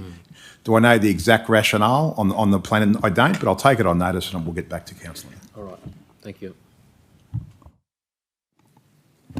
Through the chair. Yes, Deputy Mayor. I have similar concerns to Councillor Monahan, the exact same issues you're raising. Why aren't certain streets included? I have those issues as well. Why are we not looking at the most important aspect of all of this? That is, for instance, sound is regarded as one of the most important issues. It isn't. The most important issue is actually the cleanliness of the CBD. And they're the sort of issues that we should be looking at, and hopefully that will be up for the discussion at that time. Sorry. Councillor Carnegie. Yeah, look, I was only going to suggest this whole point too about endorsing things in principle, but sending it out to public exhibition, which comes back for further debate, particularly with what the Deputy Mayor's raised about tabling at the next Governance Committee meeting. Can the words "in principle," I'll withdraw that. The entire paragraph of endorsing in principle, before it goes out to public exhibition, can that be removed? I know it's coming back in any event, but just to be able to hear the Deputy Mayor's concerns and Councillor Monahan's concerns about other streets perhaps being included, I think just endorsing it in principle prohibits those discussions and the implementations of those streets and neighbouring streets. So noting that they want to discuss it and the Deputy Mayor's view about that, can't it just go out to public exhibition and then it come back with the submissions and views, just kind of like we did with the budget there, where we see those views and then it can be discussed before a decision is made, as opposed to endorsing in principle without knowing that? Councillor Carnegie, I'll refer to the CEO, but just before I do that, noting that the point is about amending the LEP, and then its next point is about forwarding it over to the Department of Planning. There's usually very specific wording, and I think that's it could create maybe potentially some challenges. It doesn't mean you can't defer the whole thing, but yeah, I'll refer to the CEO. Yeah, thank you. Through the chair, look, there is some state funding on this, so there will be some timeframes around that funding, but in principle doesn't take us too far away from much, but I'll refer to the director for any other comments on.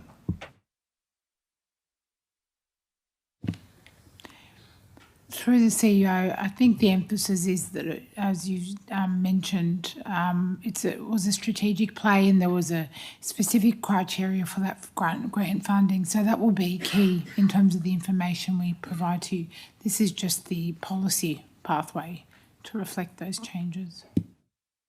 Has this, just clarification, gone to governance? It's, I think, been discussed at governance. Councillor McNaught? Yeah, I'm pretty sure we've had it a couple of times at governance. At least once. And probably the CBD committee, we've had it a couple of times as well, yeah. Yep. All right, any further discussion? I'll put the motion. All those in favour, please raise your hands. Against, I declare it carried. Next item is CEO 04, draft to delivery move. program and operational plan. I'm happy to move that way. It's to in the second. addendum. Page 6.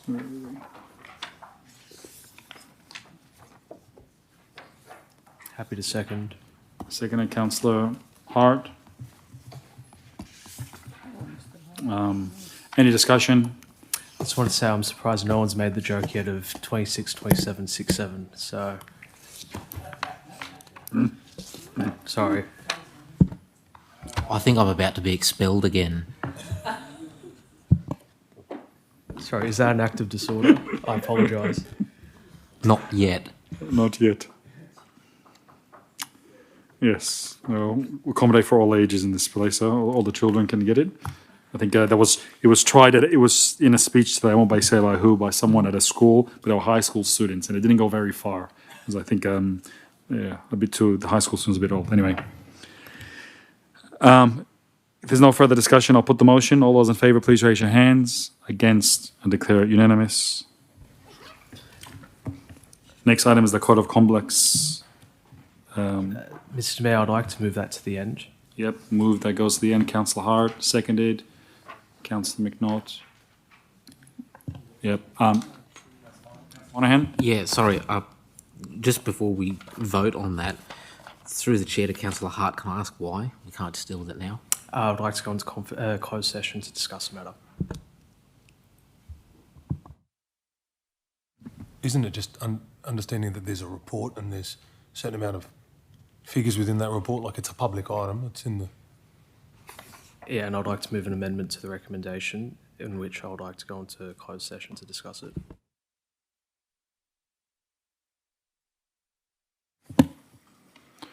Is there anything prohibiting us dealing with it now? Other than for the well running of the meeting, I'd prefer if we when we get to confidentials, it's the best time to go, because there may be other elements we have to be there rather than go in and out and in and out. Or at least if there's some sort of indication what it is, because if it's not controversial, it could just be dealt with quickly now. If the amendment could be, or the proposal could be circulated to all councillors. The other aspect too, through the chair, if it is something that for whatever reason takes an item that's in the agenda, that for whatever amendment or change to the motion triggers it to be confidential, that's got to be something we can't just consider on the fly at the end of the meeting. Something we should probably be put on notice of now, so then we can consider when it goes to the back end of the meeting. So we've got some time to think about what the amendment is, particularly whether or not it's deserving of being in closed session, or whether or not it triggers aspects of confidentiality. Well, I guess, Councillor Hart, under what provision would your motion trigger going into closed section? 10.A. It's to- section 10A 2G of the Local Government Act. 10A2G, which remind me is, off the top of my head, what is the wording that goes after G? Advice concerning litigation or advice that would be otherwise be privileged from production in legal proceedings on the ground of legal professional privilege. Yes. So, Again, through the chair to Councillor Hart, if just out of courtesy, could that proposed amendment be circulated before we come to the item? how about we do this? I'm going to call a 5-minute recess and you guys can have a discussion about it. Thank you.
The meeting, meeting resumed. There was a discussion about deferring, moving CL05 to the end. Is everyone happy with that now? Okay, all right, all good. I'll put the motion that we defer this to the end. All those in favor, please raise your hands. Against, I declare it unanimous. So we'll come back to that. So the PDs are all done. Planning and design reports are done. COM 01 is done. COM 02, business excluded from the April meeting. Page 250, tab 13, recognition Move 250. to note the report. Move that we note the report from Councillor McNaught. Do you have a seconder? Seconder, Councillor AJ. Very brief question about this. Can I ask, there's items contained within that aspect of the report that refer to items said to be discussed at that meeting. First of all, there's two aspects of this particular report. The first identifies May, the latter part in the report identifies April. I'll just get to the page of it now, 250. 250. So it says COM 02, the heading of the motion is business excluded from the April council meeting, dash questions with notice and notice of motions. But then it refers to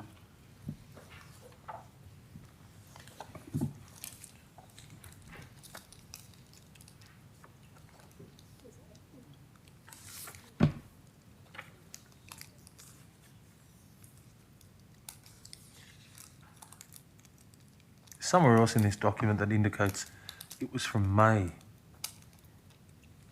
In any event, is this from the April meeting or is this from the May meeting? It says April, but I refer to the CEO. Yeah, sorry, that's why. So sorry. It says April at the top, but in the first paragraph in the executive summary, it says this report identifies business that was excluded from the last ordinary meeting of council. I take from that to be in May. So is it May that we're voting on? So it is May? I'll just check.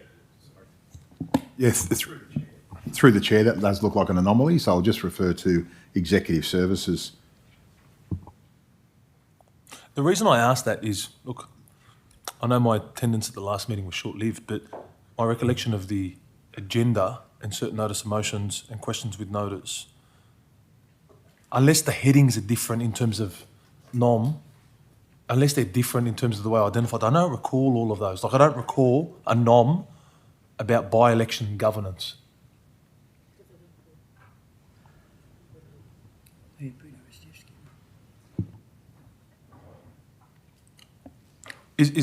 Were they all withdrawn from the last council meeting, each one of these items? No, the CEO ruled them unlawful. They were never printed. Paper. They were never printed. Oh, they never made the business paper. So that's why we didn't see them. And it's from the May meeting. And this is just to understand that the reason they weren't in the business paper was because they were ruled unlawful. Correct, yeah. Yeah, okay. That still doesn't solve our title issue. Any advice from? Were they excluded from the April council meeting or the May council meeting? May council. So that's a typo. So they were never put on the agenda.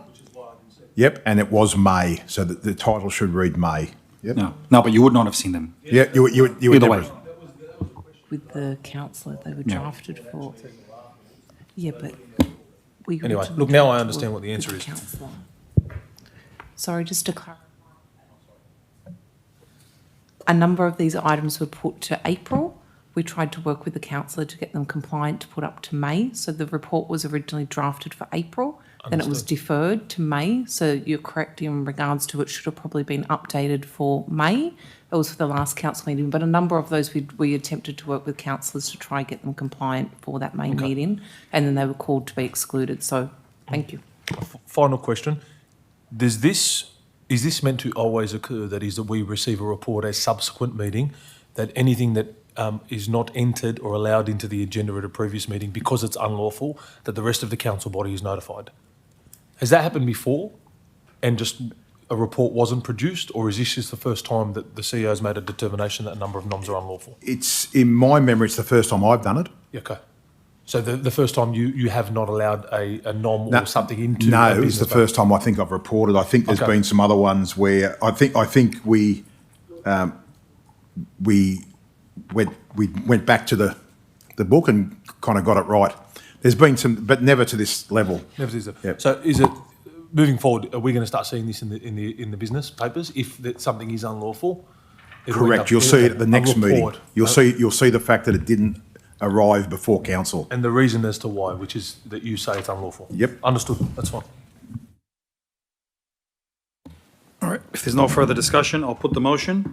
One question, I don't know if this is able to be done or not. I'm happy for it to be taken on notice, but can copies of these be circulated under confidential cover? Just for interest in our information, just to know that we know what business hasn't come before us. And I'm happy if it's not possible for you to get advice about that. Through the chair, I'll refer to the general counsel. We'll take it on notice. Yeah, just a comment on what Councillor Monahan's question was. I think that'll be helpful. The reason for that is because if we start seeing what was ruled unlawful, why it was unlawful, why it wasn't entered into the business paper, it may trend certain behaviours and allow us to know what constitutes the CEO's determination as unlawful and what is allowed in, so we can compare the pair and know how to structure certain noms and things of that nature. So that's not a bad idea in terms of getting under the confidential cover. It's the same thing. We know what the title is. We just don't know what was put in there. All right. If there's no further discussion, I'll put the motion. All those in favour, please raise your hands. Against, I declare it unanimous. Next item is COM 03, appointment of councillors to committees and affiliated bodies, vacant roles, page 253, tab 14, with recommendations 253. I'd like to move that council appoints Councillor Muniza to those committees if she would accept that nomination. I accept. Just confirm all 5 of them. Yeah, that's... So the Aboriginal Consultative Committee, Community Safety Prevention Committee, Liverpool Sports Committee, Tourism CBD Committee and Public Libraries Association. Yes. Yep, great. Seconded, Councillor Carneeb. Any discussion? No, I'll put the motion. All those in favour, please raise your hands. Against, declare unanimous. Next item is COM 04, suspension of alcohol-free zone at Macquarie Mall for the Experience World events, page 257, tab 15, with information on page 258. Councillor McNaught.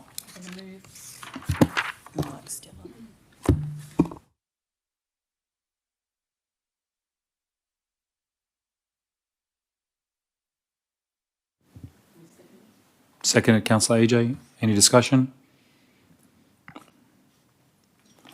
Nope. I'll put the policy. All those in favour? Against? I declare it unanimous.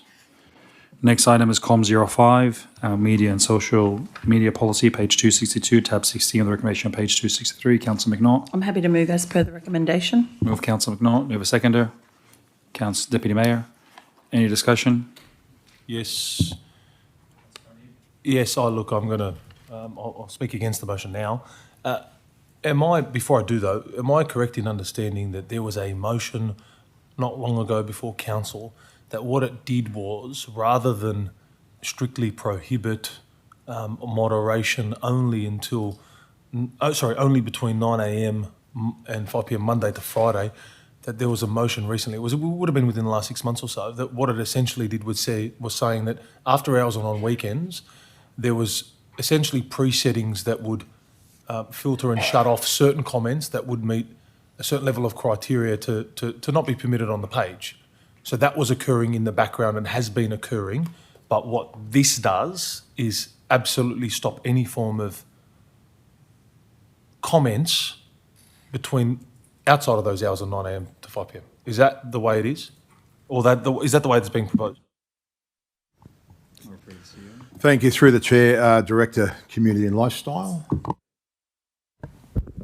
Thank you. Through the chair, yes, that's correct, councillor. We've had some predetermined and some back-end systems to allow for commentary that was derogatory and had sort of keywords that that would automatically be taken off. Hasn't been proven to be very effective in regards to this continued social media has been continued to use more ineffectively than we wish it to be. The intent, it's a big resource impost, and the intent is to go with the guidelines of the OLG and the model policy to which this is set upon, and provide council through other engagement measures and automatic responses around how to connect with council. So as you're aware, we've got Liverpool Listens, which is an engagement tool if they want to talk to, items around parks, etc. We've got City Watch around things that are relating to maintenance, potholes, etc. They've got a portal called, as you know, Luna, which is our AI agent that takes the after-hours calls, which can direct complaints or other inquiries after hours. And we've got call centre operations that, can deliver messages through core business hours. So I guess there's other effective measures, and they will be communicated through social media during those times that we aren't moderating. Just, have we compared what we do through the chair to the CEO, have we compared what we do to what other councils do in this space? Because yes. I say that on the basis, just before I get an answer to that question, on the basis that, if you want to be on social media and engage on social media in the terms of council putting out there its programs and its events and certain things coming up in the community, things like that, but you want to switch off moderation after hours and on weekends, which is when a lot of people have free time. What's the point of having a social media account? What's the point of wanting to promote to engage with the community, but not expect any form of engagement in return? Now, I'm not for any derogatory or those types of distasteful types of comments, but the community have a right to ventilate negative sentiment if that's what they want to do. And my concern is that when you switch off the commentary outside of those hours, Monday to Friday, you're basically switching off community sentiment. You're shutting down community engagement, and you're basically saying that we'll engage with you and you can only engage with us to 9 to 5 when we're here, and we can moderate what you say. To me, that does not make sense. I would have liked to think that the other aspect of what was adopted previously that allows moderation to occur by way of certain catchwords, going into a bucket that don't get posted online, that makes more sense. There's a degree of governance within that. It may not be perfect, but nothing's ever going to be perfect. And that's the basis in which I'd be voting against this motion. I think, Councillor Carney, I think there's a potential way of getting achieving what you want. And I think when you look at it, right, probably the biggest frustration that I have is that society obviously has moved and is moving at a rapid pace. People see there's an issue over here. And then if a councillor really isn't on there watching that and turns that into performs a customer service function, then we're not there to listen to on the LCC Facebook page. Council isn't there to listen and to get feedback and to run customer service. Now, I think we should. I think we should be there. Oh, there is an issue there. Thank you. We will go out there and deal with it. We've seen it. Versus one of us sitting here and doing that. It's effectively become another channel. Put the debate stuff along the side. But if you're there doing that and saying, look, we're here. Feel free to talk to us online because that's where you're talking. We're happy to talk with you there as well and take things and load it up into the system. Ultimately, I think what that gets down to is a funding issue. And is it really is it a media thing or is it a customer service thing? And I think if you're doing there, then all of a sudden, if you, let's say you have it, look at it as a customer service function, people are talking, they're raising this, then someone goes out there and does some inappropriate behavior. Well, guess what? You can have them, if you're running it on the weekends, you could turn around and say, okay, boom, it's gone. Now, we have to fund that ultimately. I'm supportive of funding something like that, someone to do it, because I think it's very important. There's numerous times you see an Austral, a bunch of rubbish dumped, not rubbish, a ton of dirt dumped in the middle of the road where there's no lights. And if once again, if someone hasn't called customer service, it's up to one of us. And other deputy mayors reported these things numerous times. I have as well. You need to be there. But then obviously, then what happens after a certain time? In what you're saying, if I can ask you this, is that debate and discussion, and customer service function, should it happen after 6 p.m. on a Saturday or a Sunday night, or is that where the line becomes? Well, look, based on your argument, it really can't, because if there's those problems and those safety concerns and people think to go to social media from that standpoint, then really it should be open all the time, right? Otherwise, you can't really preclude contact for an emergency or a safety concern, or people's mode of contact. If they think go to social, I'll go to Facebook and I'll comment on something and I'll let somebody know about that. Well, to your point, you can't really switch that off. Yeah, well, that's a 24 centre, but we don't even do our customer service 24. No, we have the external provider. I know I saw funny enough, this week, two different organisations, one being Sutherland Shire Council, and it basically had they had their posts, and then I think they had one comment which was from them saying, we're not here to monitor this, so we've turned comments off. And the New South Wales Police Force actually had the same post, same thing, saying comments are off. So I think that's one way of doing it. But yeah, I'm happy if you want to. If one of the things is about allocating someone to sit there and to run the social media. Just finally, we know at the time. I'll say this and I'll finish on this. It's not about having somebody else to work 24/7 to manage comments. Like that shouldn't be the requisite standard. But it also shouldn't be the requisite standard in saying, well, we had this framework in place to moderate and to, siphon out the comments that are inappropriate and don't meet community expectations, and that's okay. But to then say we're just going to shut it down from 9 to 5 and not accept any other comments, I just think that's not on. You're better off getting a report back on what the current framework was achieving, where the gaps are, and seeing whether or not there can be room to move on the gaps. Because basically we're saying, well, we tried the middle ground, that didn't work, and now we're just going to shut it off. Without a report, I'm not going to support that. That's why, in terms of this particular motion, the way it's structured, I'm going to be voting against it. Councillor Meniza? Oh, it switched off. No, I was just going to say, sort of similar to what Councillor Kani was saying, just that whole perception of controlled engagement, what you were saying, issues don't stop, before 9 a.m. or after 5 p.m. So there's got to be a better way to do this. Do we just engage within the community when it's convenient for us? On that basis, I won't be supporting it either. I just think there's a better way to. Something has to be done where community has access to social media outside those hours. Thank you. Deputy Mayor?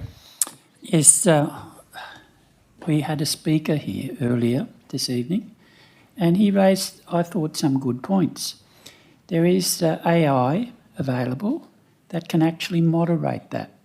And maybe what we need to do, rather than shut it off on non-operational hours, maybe we should be looking at that. And from what he was saying, that, it's not expensive. You're looking at 50, maybe a few $1,000s to do that.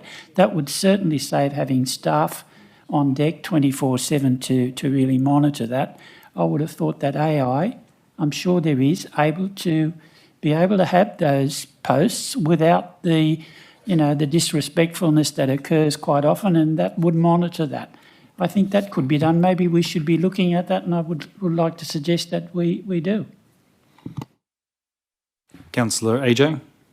Yeah, in light of what Deputy Mayors have said, I don't know the cost model of that, to hire AI to be the weekend worker, just to, work on the weekend. I don't know. So I'll just put it to the CEO, to the directors to look into it, see that if we can employ AI, call AJ on the weekend. Yes, not, yeah. Just Councillor Moon? Another way probably be the same sort of idea where we put the post up and then instead of you can block the actual comments, but in that comment that council puts a link to where they can report things to them. That's probably a better way and a more efficient way.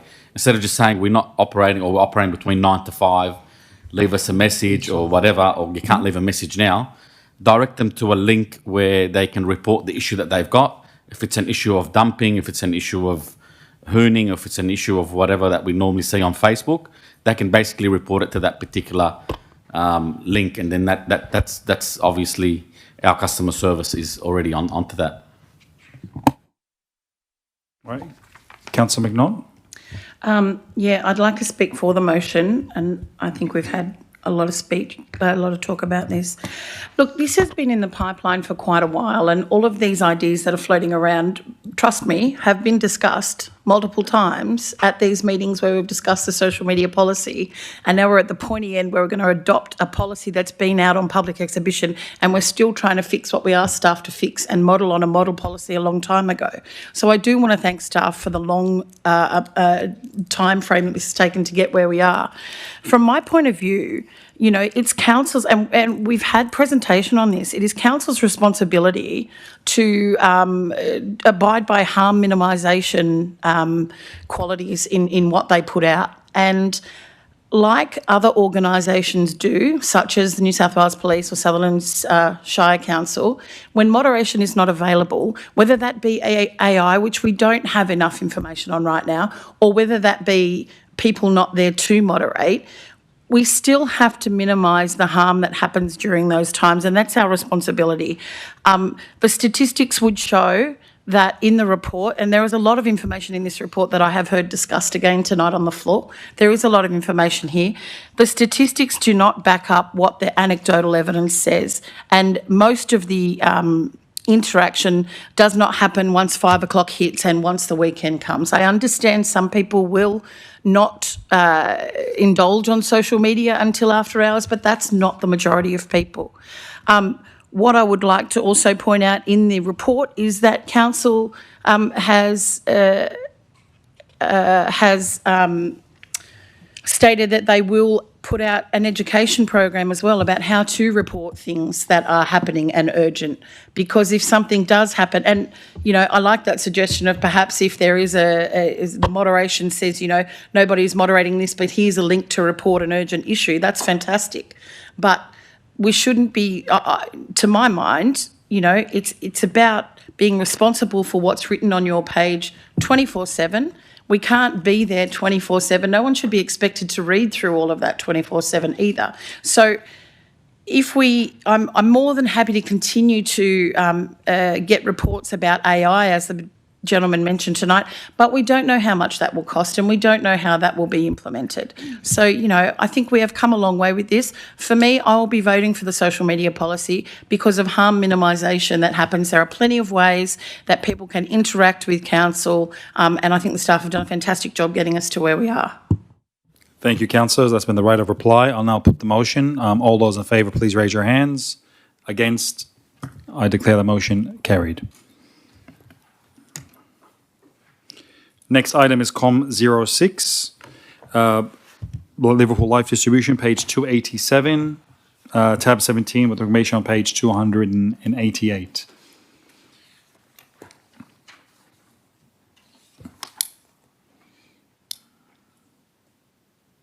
I've got a motion. Yes, councillor, what's your motion? That council endorse Liverpool Life as a biannual publication distributed via Australia Post mechanisms, and recognises, well, I suppose 2 is not required then. Do you have a seconder for that? Yes. I'm happy to move the recommendation in the booklet or Councillor McNaught. I'm happy to second the recommendation from the book. Yep.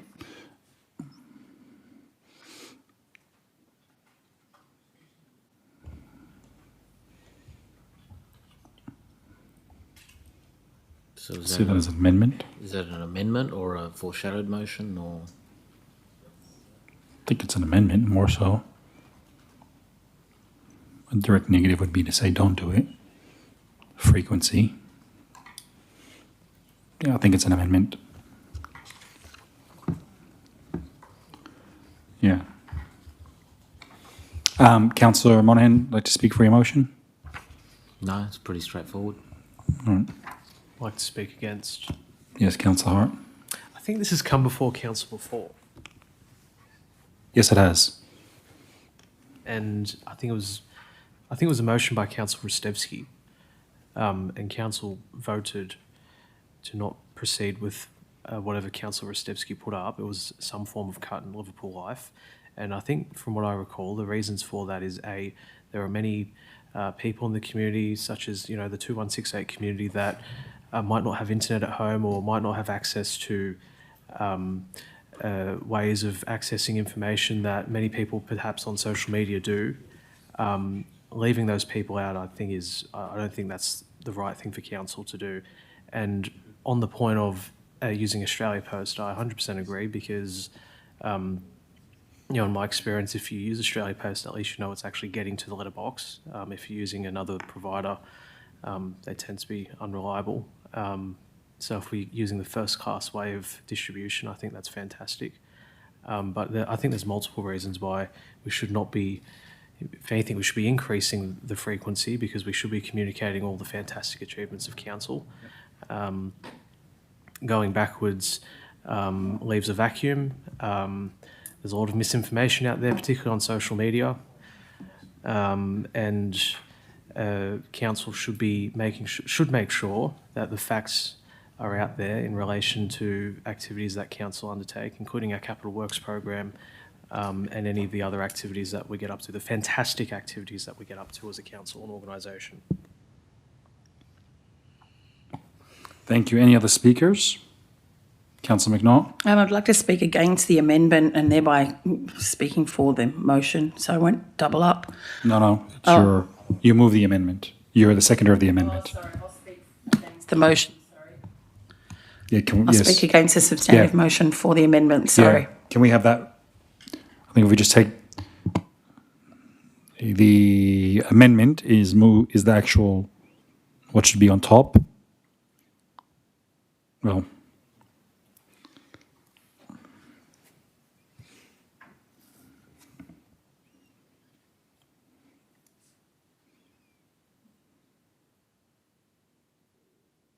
it's 4 times a year at the moment. No. I'm happy to speak while we sort out the formatting, if you like. That's fine. I'm just, if we can just, oh, no, sorry. Before we do that, please remove the word triennial if you go up for a moment.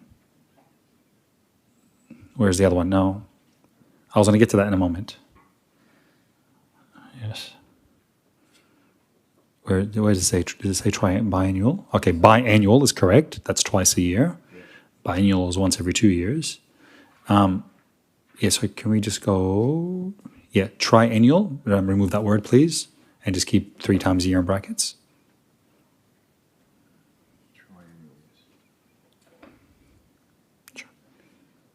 Yep. Okay. Where were we? Councillor, were you speaking? I was speaking against the motion, against the amendment. No. Although now I'm confused of which is the amendment. Councillor Monahan moved a motion which basically says 2 times a year. Mm-hmm. I moved an amendment which says 3 times a year, and which is the original recommendation in the booklet. I will speak against the substantive motion and for the amendment. Multiple times this comes to us, and time and again, particularly in committee meetings, and I sit on quite a few of the council committees, we hear often, and I hear it in the community too, that people not everybody's on the internet, not everybody has access, particularly some of our older community members. So Liverpool Life is the only way that they do get that interaction with council and they know what's going on, particularly around major projects in the area as well. So I think it's extremely important that we do deliver as often as we can. I'm mindful of not increasing the budget at this point, and so by ensuring that publication gets to where it needs to go by Australia Post for the same budget that we're using now, I'm happy to make that adjustment to being 3 times a year to ensure that the people get it who really rely on that. Okay. Any further discussion? Deputy Mayor? Yes, isn't the Liverpool Life distributed with the rates notices? It used to be when the rates notices were sent out that magazine was included as part of that. That's, I remember years ago, and that would have been a cost saving. Now, if we do that at the moment, and hopefully I thought we did, if you do that 3 times a year, you can't do that. The rates are issued quarterly. So that wouldn't work. Biannual, yes, you could include it. But if we don't do it as part of that at all, no wonder it's costing extra. I could discuss the intricacies of Australia Post, letterboxing, but I did that once before and I won't do that again.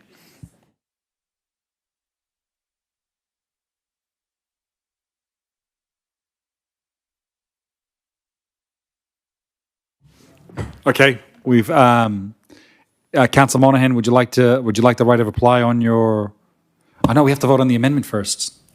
We have to deal with the amendment first. Yeah, let's just get to putting our hands up. Yes. Okay. So we'll do with the amendment first. All those in favour of the amendment to stay at 3 times a year, raise your hands. Those against? I declare it carried. The amendment now becomes the motion. All those in favour of the motion, please raise your hands. Those against? Declare it carried. Next Division, item, please. Division. All those in favour, please stand.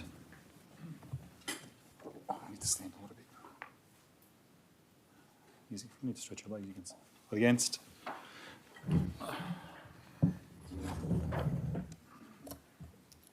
Thank you. Can we ensure that the minutes reflect that there was the motion that was put that was superseded by the amendment, that what was suggested was 2 rather than 3, and that was the vote? So if that can be put, obviously this vote was recorded, but so long as the other one can also be included in the minutes. Yes, it should be. It just look. I guess. Yeah. Do you want to withdraw your moving and seconding? Because it looks like if you read the motion, it'll be like you moved and seconded it and then you voted against it. Oh, that's just because it's worded incorrectly. No, I mean the moving. It's well, that needs to change. Motion. Yeah. Needs to change that. Yeah. Okay. But so long as obviously the original one needs to be recorded in the minutes. No worries. Next item is Corp 01, page 292, tab 18, with recommendation on page 292. I'm happy to move that way. Happy to second. This item is... Seconded, Councillor Hart. Page 292. Increasing the... Corp 01. I'll just briefly say, like every other person, there is what they call it. We're all subjected to the inflationary measures and interest rate rise, and we're normal human beings. And yes, I don't believe it's I think people would believe we should be paid nothing. I think it's not inappropriate to actually receive your wages without in a certain fashion when you're doing your job, without scruple, without diffidence. Councillor Carnegie? Yes. Look, I'm going to be voting against this just simply on the basis that people are doing it extremely hard. And I appreciate that people should be remunerated for their jobs, but at the same time, council has an expectation to deliver certain services on time in line with community expectations. And to be quite frank, I don't feel like we've been doing that for a period of time. And as a result, I don't feel like this wage increase is warranted, and I will be voting against it because I don't want to accept it, and I don't think it should occur in circumstances where, you know, the rates have increased over a period of time, costs have increased significantly to residents over a period of time. They're crying out for services in areas like Edmondson Park and Austral Parks. They're crying out for, you know, fixing certain roads, illegal waste. There's been committees set up, which the Deputy Mayor was at, I think it was last week, and I don't agree with the range set out. I think that it should stay as what it is, and on that basis I'll be voting against it. So McNaught, or Oh, sorry.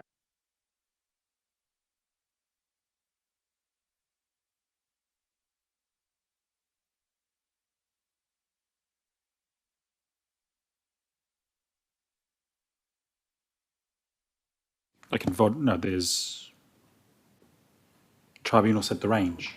Yeah, through the Mayor, Director of Corporate Services. I'm not sure that that's a recommendation though. To the CEO, we haven't set a fee. What we've said is that you note the report and you agree to a fee, and on page 294, you have the range that you can apply. Through the Mayor, the CEO, on that, does it not say?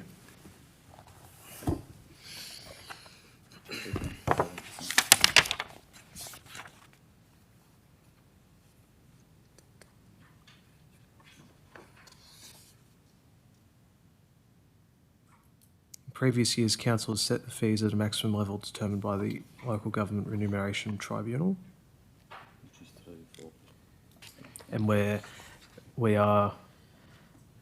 agreeing to set the fees payable to the maximum level set by the Local Government Remuneration Tribunal outlined in the body of this report, which is its last line. But So the difference being the I word think- max, which is not. yeah, I don't think the recommendation actually specifies a figure. It simply says we're going to set it within the allowable range. So what figure are we setting given the range, the allowable range is 21,900 to 36,110.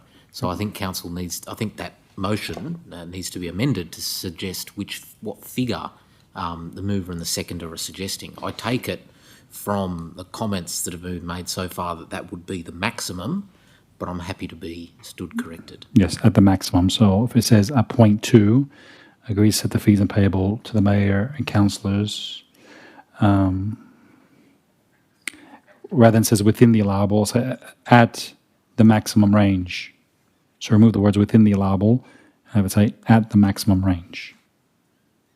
On that basis, I'll move a foreshadowed motion, and that foreshadowed motion is to keep the existing fee. Yep, so have that as a foreshadowed motion.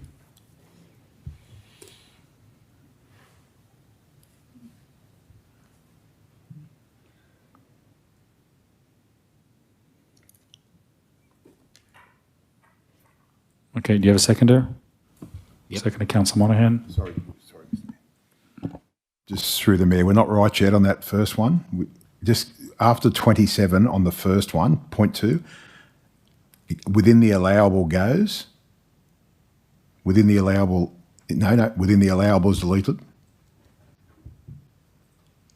Within the allowable, yep, okay, that's right now. And then in the foreshadowed motion, after 30 June 2027, it should just be agrees to maintain the existing fees payable for the period. No, at the beginning, yeah. Agrees to maintain the fees payable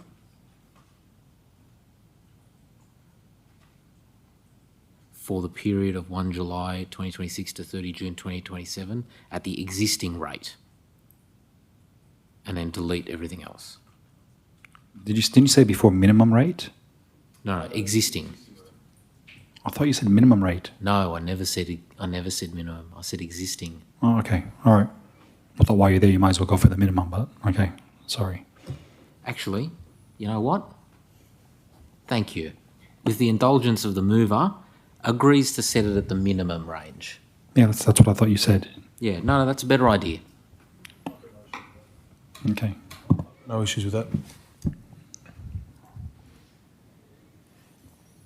So, not existing at the minimum rate.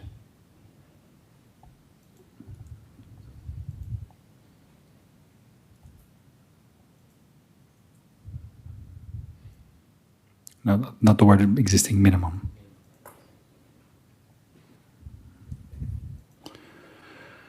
Okay, so the mover and second of the foreshadowed motion, happy with that? Do we have a mover and second? Can we just scroll down a little bit? I think it has you and Councillor Hart as No. the mover. That needs to be. That's for the motion above. Yep. Well, that needs to be. The foreshadowed motion is moved by Councillor Carneeb, seconded by Councillor Monahan for the foreshadowed. Cool. All right, Councillor McDonald, were you?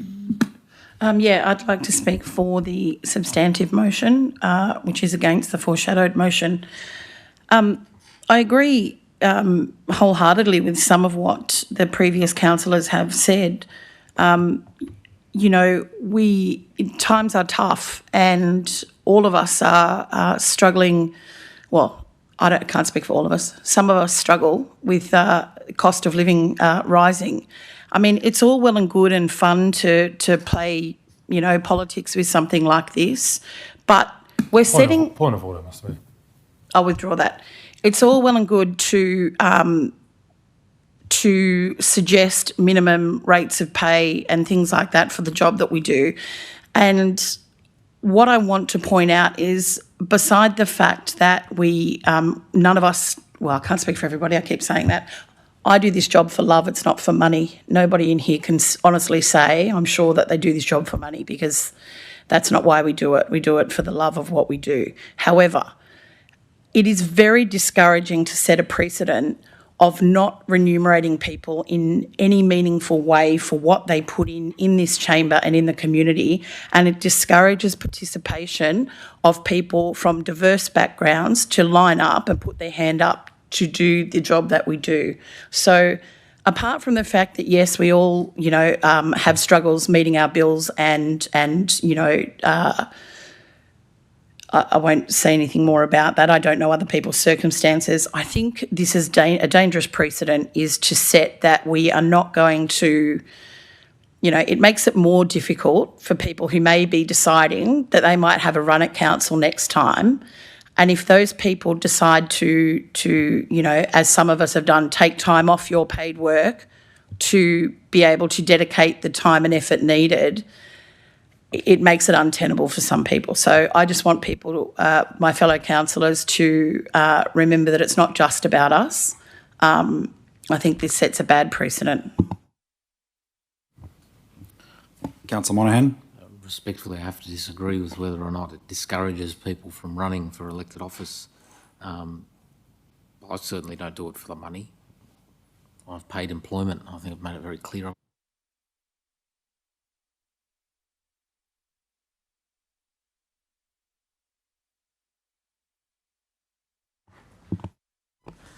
I can pretend to be Councillor Ristevski. Vote Labor, get Ristevski.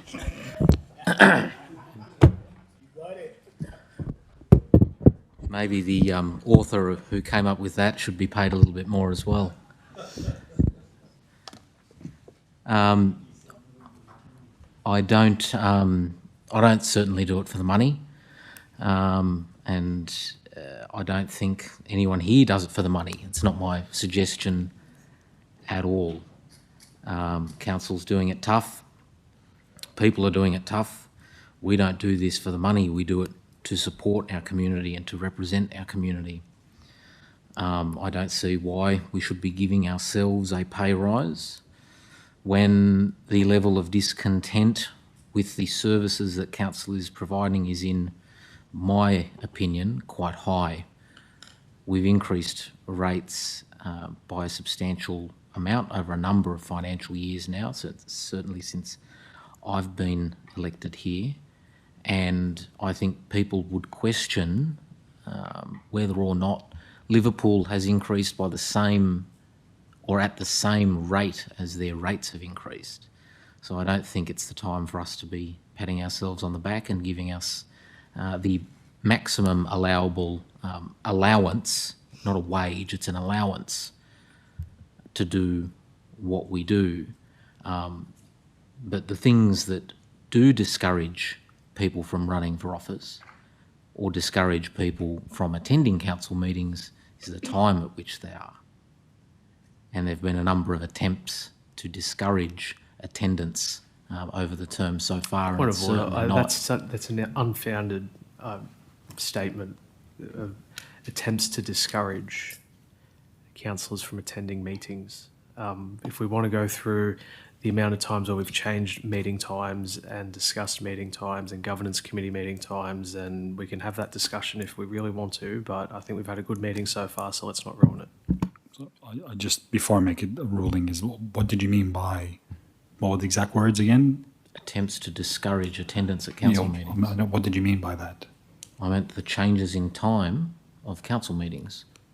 I feel that they were an attempt to discourage my attendance. Yeah, I think That's that- not, I'm sure, the intent. And I'm Yeah. not saying that that's anyone's intent. I'm simply stating that was my perception of. Your perception, but I think it's a disparaging comment about the governing body. I'm not disparaging The anyone. governing body, it is, because the governing body from 2022 to 2024 was meeting at 2 p.m. So I don't see your point other than it being disparaging. So councillor, for the sake of time and thing, would you withdraw the statement so we can move on, please? For the sake of time, I'll withdraw. Thank you. But nonetheless, I think the point has been made. The remuneration that we pay ourselves doesn't discourage people from running.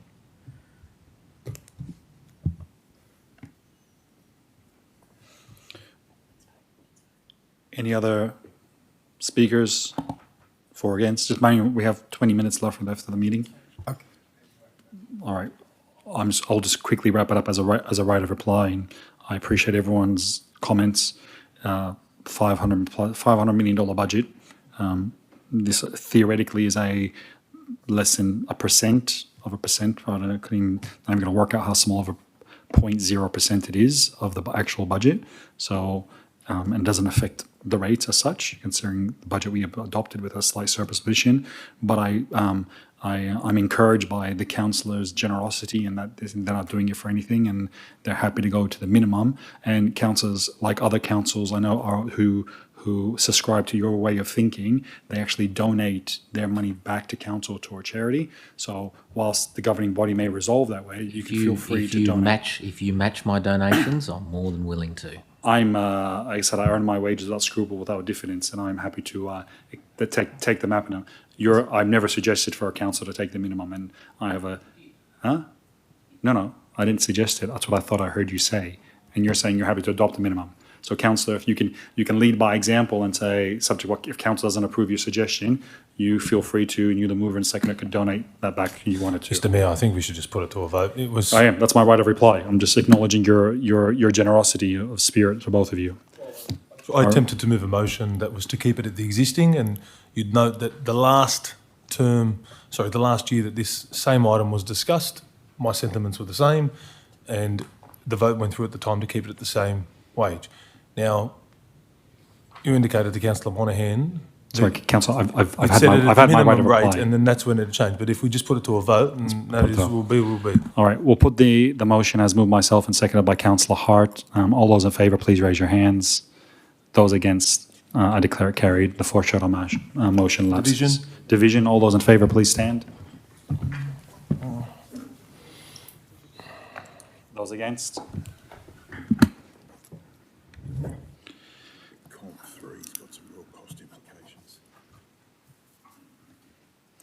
All right. Thank you, councillors. I'm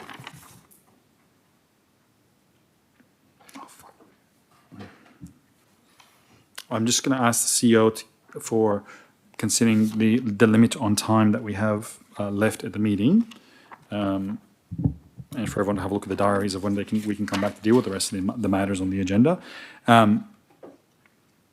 What are the pressing matters we have? I think a lot of them are in the confidential. I don't think the committees we have to. Does anyone have any issues? There is one issue with one of the committees, the governance committee. Broad brush with all the committees, you'd note from some of them, and I've said this before to the governing body, for whatever reason, some committees, including the governance committee, it will say that endorse the recommendations of the committee, whereas, for example, others, like the waste committee, it will say note the minutes of the meeting. I think that it shouldn't be a practice of the governing body. All right, so I'm going to move that we defer the adoption of the committee reports. Yeah, do you have a seconder? Sorry, when are we deferring them to? To the next meeting. Oh, okay. Yep. Right. Do you have a seconder? Second, Councillor McNaught. All those in favour? Against? I declare it carried. So, not yet, no. So, the norms, yeah, we've done that one. Councillors, can I ask that we move into the confidential items now and then get back to the norms, because there are some confidential items that have a significant financial implication. Are we coming back to that? No. Have we? Corp 2 is that the ones we moved to confidential? No, not Corp 2. Oh no, we haven't done with Corp 2, have we? Sorry, I have a line. We did Corp 3, didn't we? But not Corp 2. We did Corp 1. Yeah, we can do that. Yeah, we can do Corp 2. Sorry. So let's do Corp 2. Pay investment report, page 385, tab 19, page 386. Sorry, I accidentally have a line, not through it, but underneath it. So I misread that my line. Move Deputy Mayor, second Councillor McNaught. Any discussion? All those in favour? Against? I declare it carried. Yep. So there's still the mayoral minutes. Push them off next time. Norms, the questions. So councillors, with your indulgence, I move that we move into the confidential items. I have a presentation. Presentation. Sorry? Yes. Presentation, please. Yes, council, what's your presentation? Can we have it up on the screen, please, or 2 images that I sent through? Are we in Not yet, no, we're not in closed session, no, we're not in closed session, no. So just before we do this, you've deferred the committee meeting. Sorry. Through the chair, you've deferred the committee minutes, CTTE all the way to 01, all through to 6 to the next council meeting. You've just deferred them. You're going to the confidential items, and we'll come back to the noms later. Yes. All right. We can do the confidential stuff quickly, and then we'll see where we land. The code of meeting practice, which we now are working by, whilst it does say 11 p.m. maximum, but also says 5-hour maximum. So we started early. We started, I think, roughly at 5:32. I think it was. So then I think we have done 10:32. Three. Okay. So there's 23 minutes to go. Councillor Hart, your presentation. Yes. This is my presentation. It's non-confidential. I'd like to be in public. This is a post made by Councillor Rostevsky. The post was made 17 minutes before the screenshot there is 7:54 p.m. This is the councillor that's currently on leave.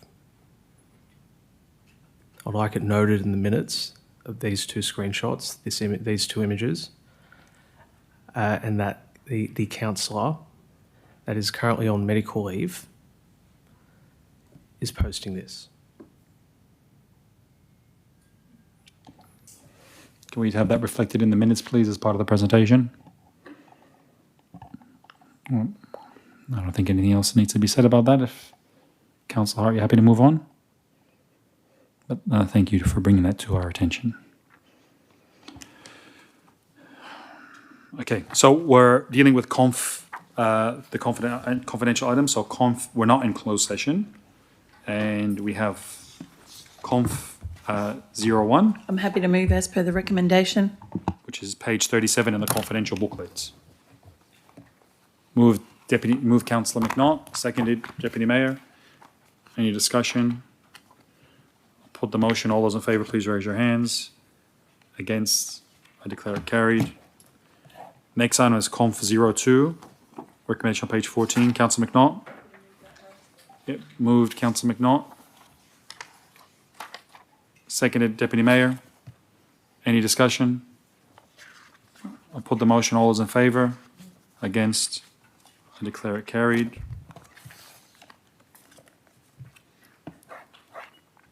Next item is conf 03, page 39 in the confidential booklet.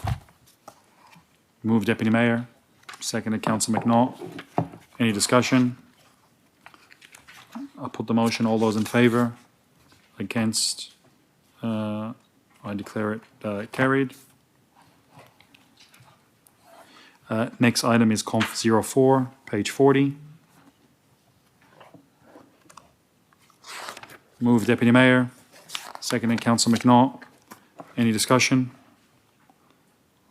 I'll put the motion. All those in favour, please raise your hands. Against? I declare it carried. Next item is conf 05, page 41. Oh, that's not lining up. 58. I don't know why the run sheet is different, right? Okay, sorry, yep. I see what's happened. It looks like it just dragged went down from 37, 38, 39, 40. Okay. No, my apologies. I'm reading out tab number. That's the problem.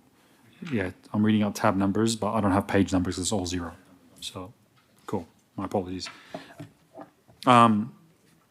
So what's this is conf 05, page 58, with the recommendation on page 59. Move Councillor AJ, seconded Councillor McNaught. Any discussion? I'll put the motion. All those in favour? Against? I declare it carried. So just on that, and it won't change the way I vote, the report says in the last paragraph that there is a land acquisition rate that the contributions plan is benchmarked by a certain amount, and the hardship application for this property is 5 times that amount. Is like moving forward, like how do we remedy that? Because that's just unsustainable. Through the Mayor and CEO, because you can't have a situation where the entire contributions fund is going towards the acquisition of land and you're actually not delivering anything.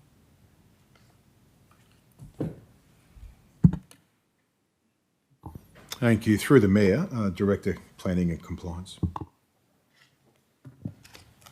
Thank you. Through the CEO, unfortunately, the valuation is attributable to each site as properties.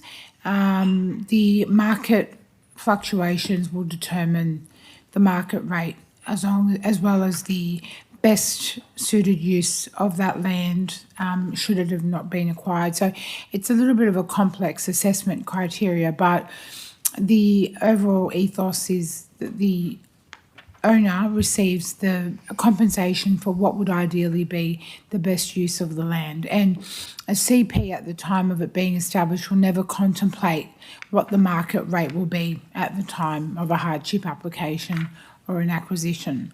So unfortunately, a lot of the time there is a significant gap between the CP amount and the true market rate. So I guess what are our options, like, in terms of, like, how can we remedy or try and bridge that gap? Is it by changing the benchmark rate that we set in the contributions plan?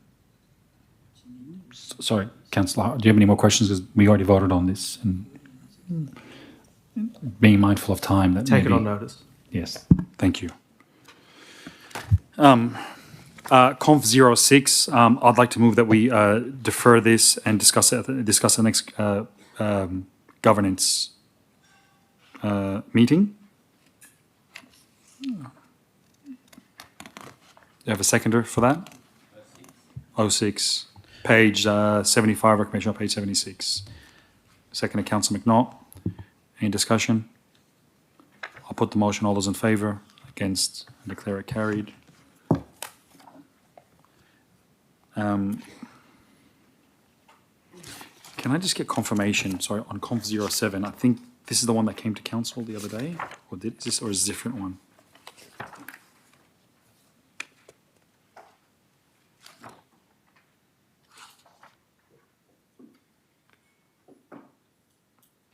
Okay, sorry.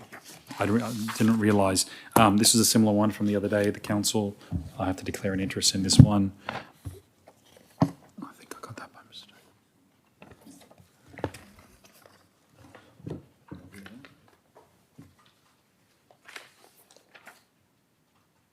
Oh, yes. So I have a non-pecuniary, less than significant interest in this matter, Conf 07. I know the owners from the ownership of New South Wales only kosher chicken processing facility, and through the application for subdivision, which I consulted on when I was not on council more than 6 years ago. It's non-pecuniary, less significant, but I will leave the chamber.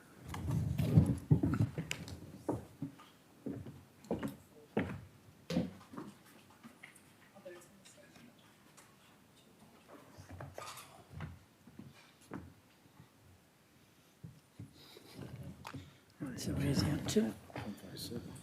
So, config 07. Oh, yes, I've got it here. Mover and seconder. Happy to move that way. Councillor McNaught and Councillor AJ. Any discussion?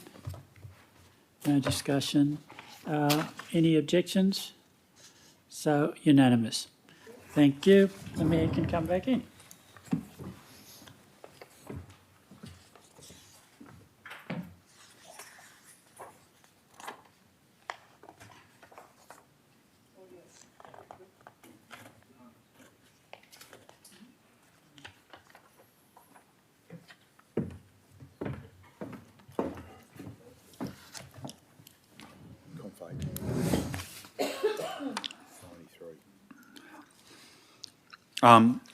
Confidential 8, page 93.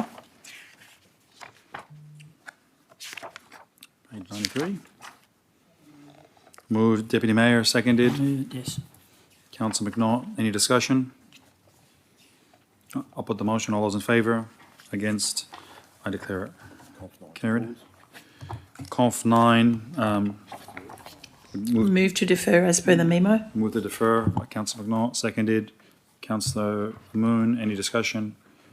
I'll put the motion. All those in favour? Against? I declare it carried. So then there is Councillor Hart, which is the one that you had. Councillor Hart? CEO 5. Yes. Okay. Are we going to CEO 5 now, or are we going Yes. to deal with the rest of the agenda? It's part of the confidential, so we do it. I move that we move into closed session. Under section 10A2 10A2G, I think. of the Act, because the matter would defer regarding legal matter. Yeah. Great. You have a seconder? Second, Councillor McNaught. Any discussion? I'll put the motion. All those in favour? Against? Declare it carried. For those who are with us here today and in the online, we have to move into closed session now under the relevant section of the Act. But we will be back shortly before the conclusion of the meeting.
we'll go back online. Yeah, we're online. Thank you, everyone. Unfortunately, we did not finish the business of council today, so the meeting has been adjourned under section 18.3B to 6:30 p.m. Monday night to happen at the 50 Scott Street, Liverpool. And on that point, I declare the meeting adjourned. Thank you, everybody.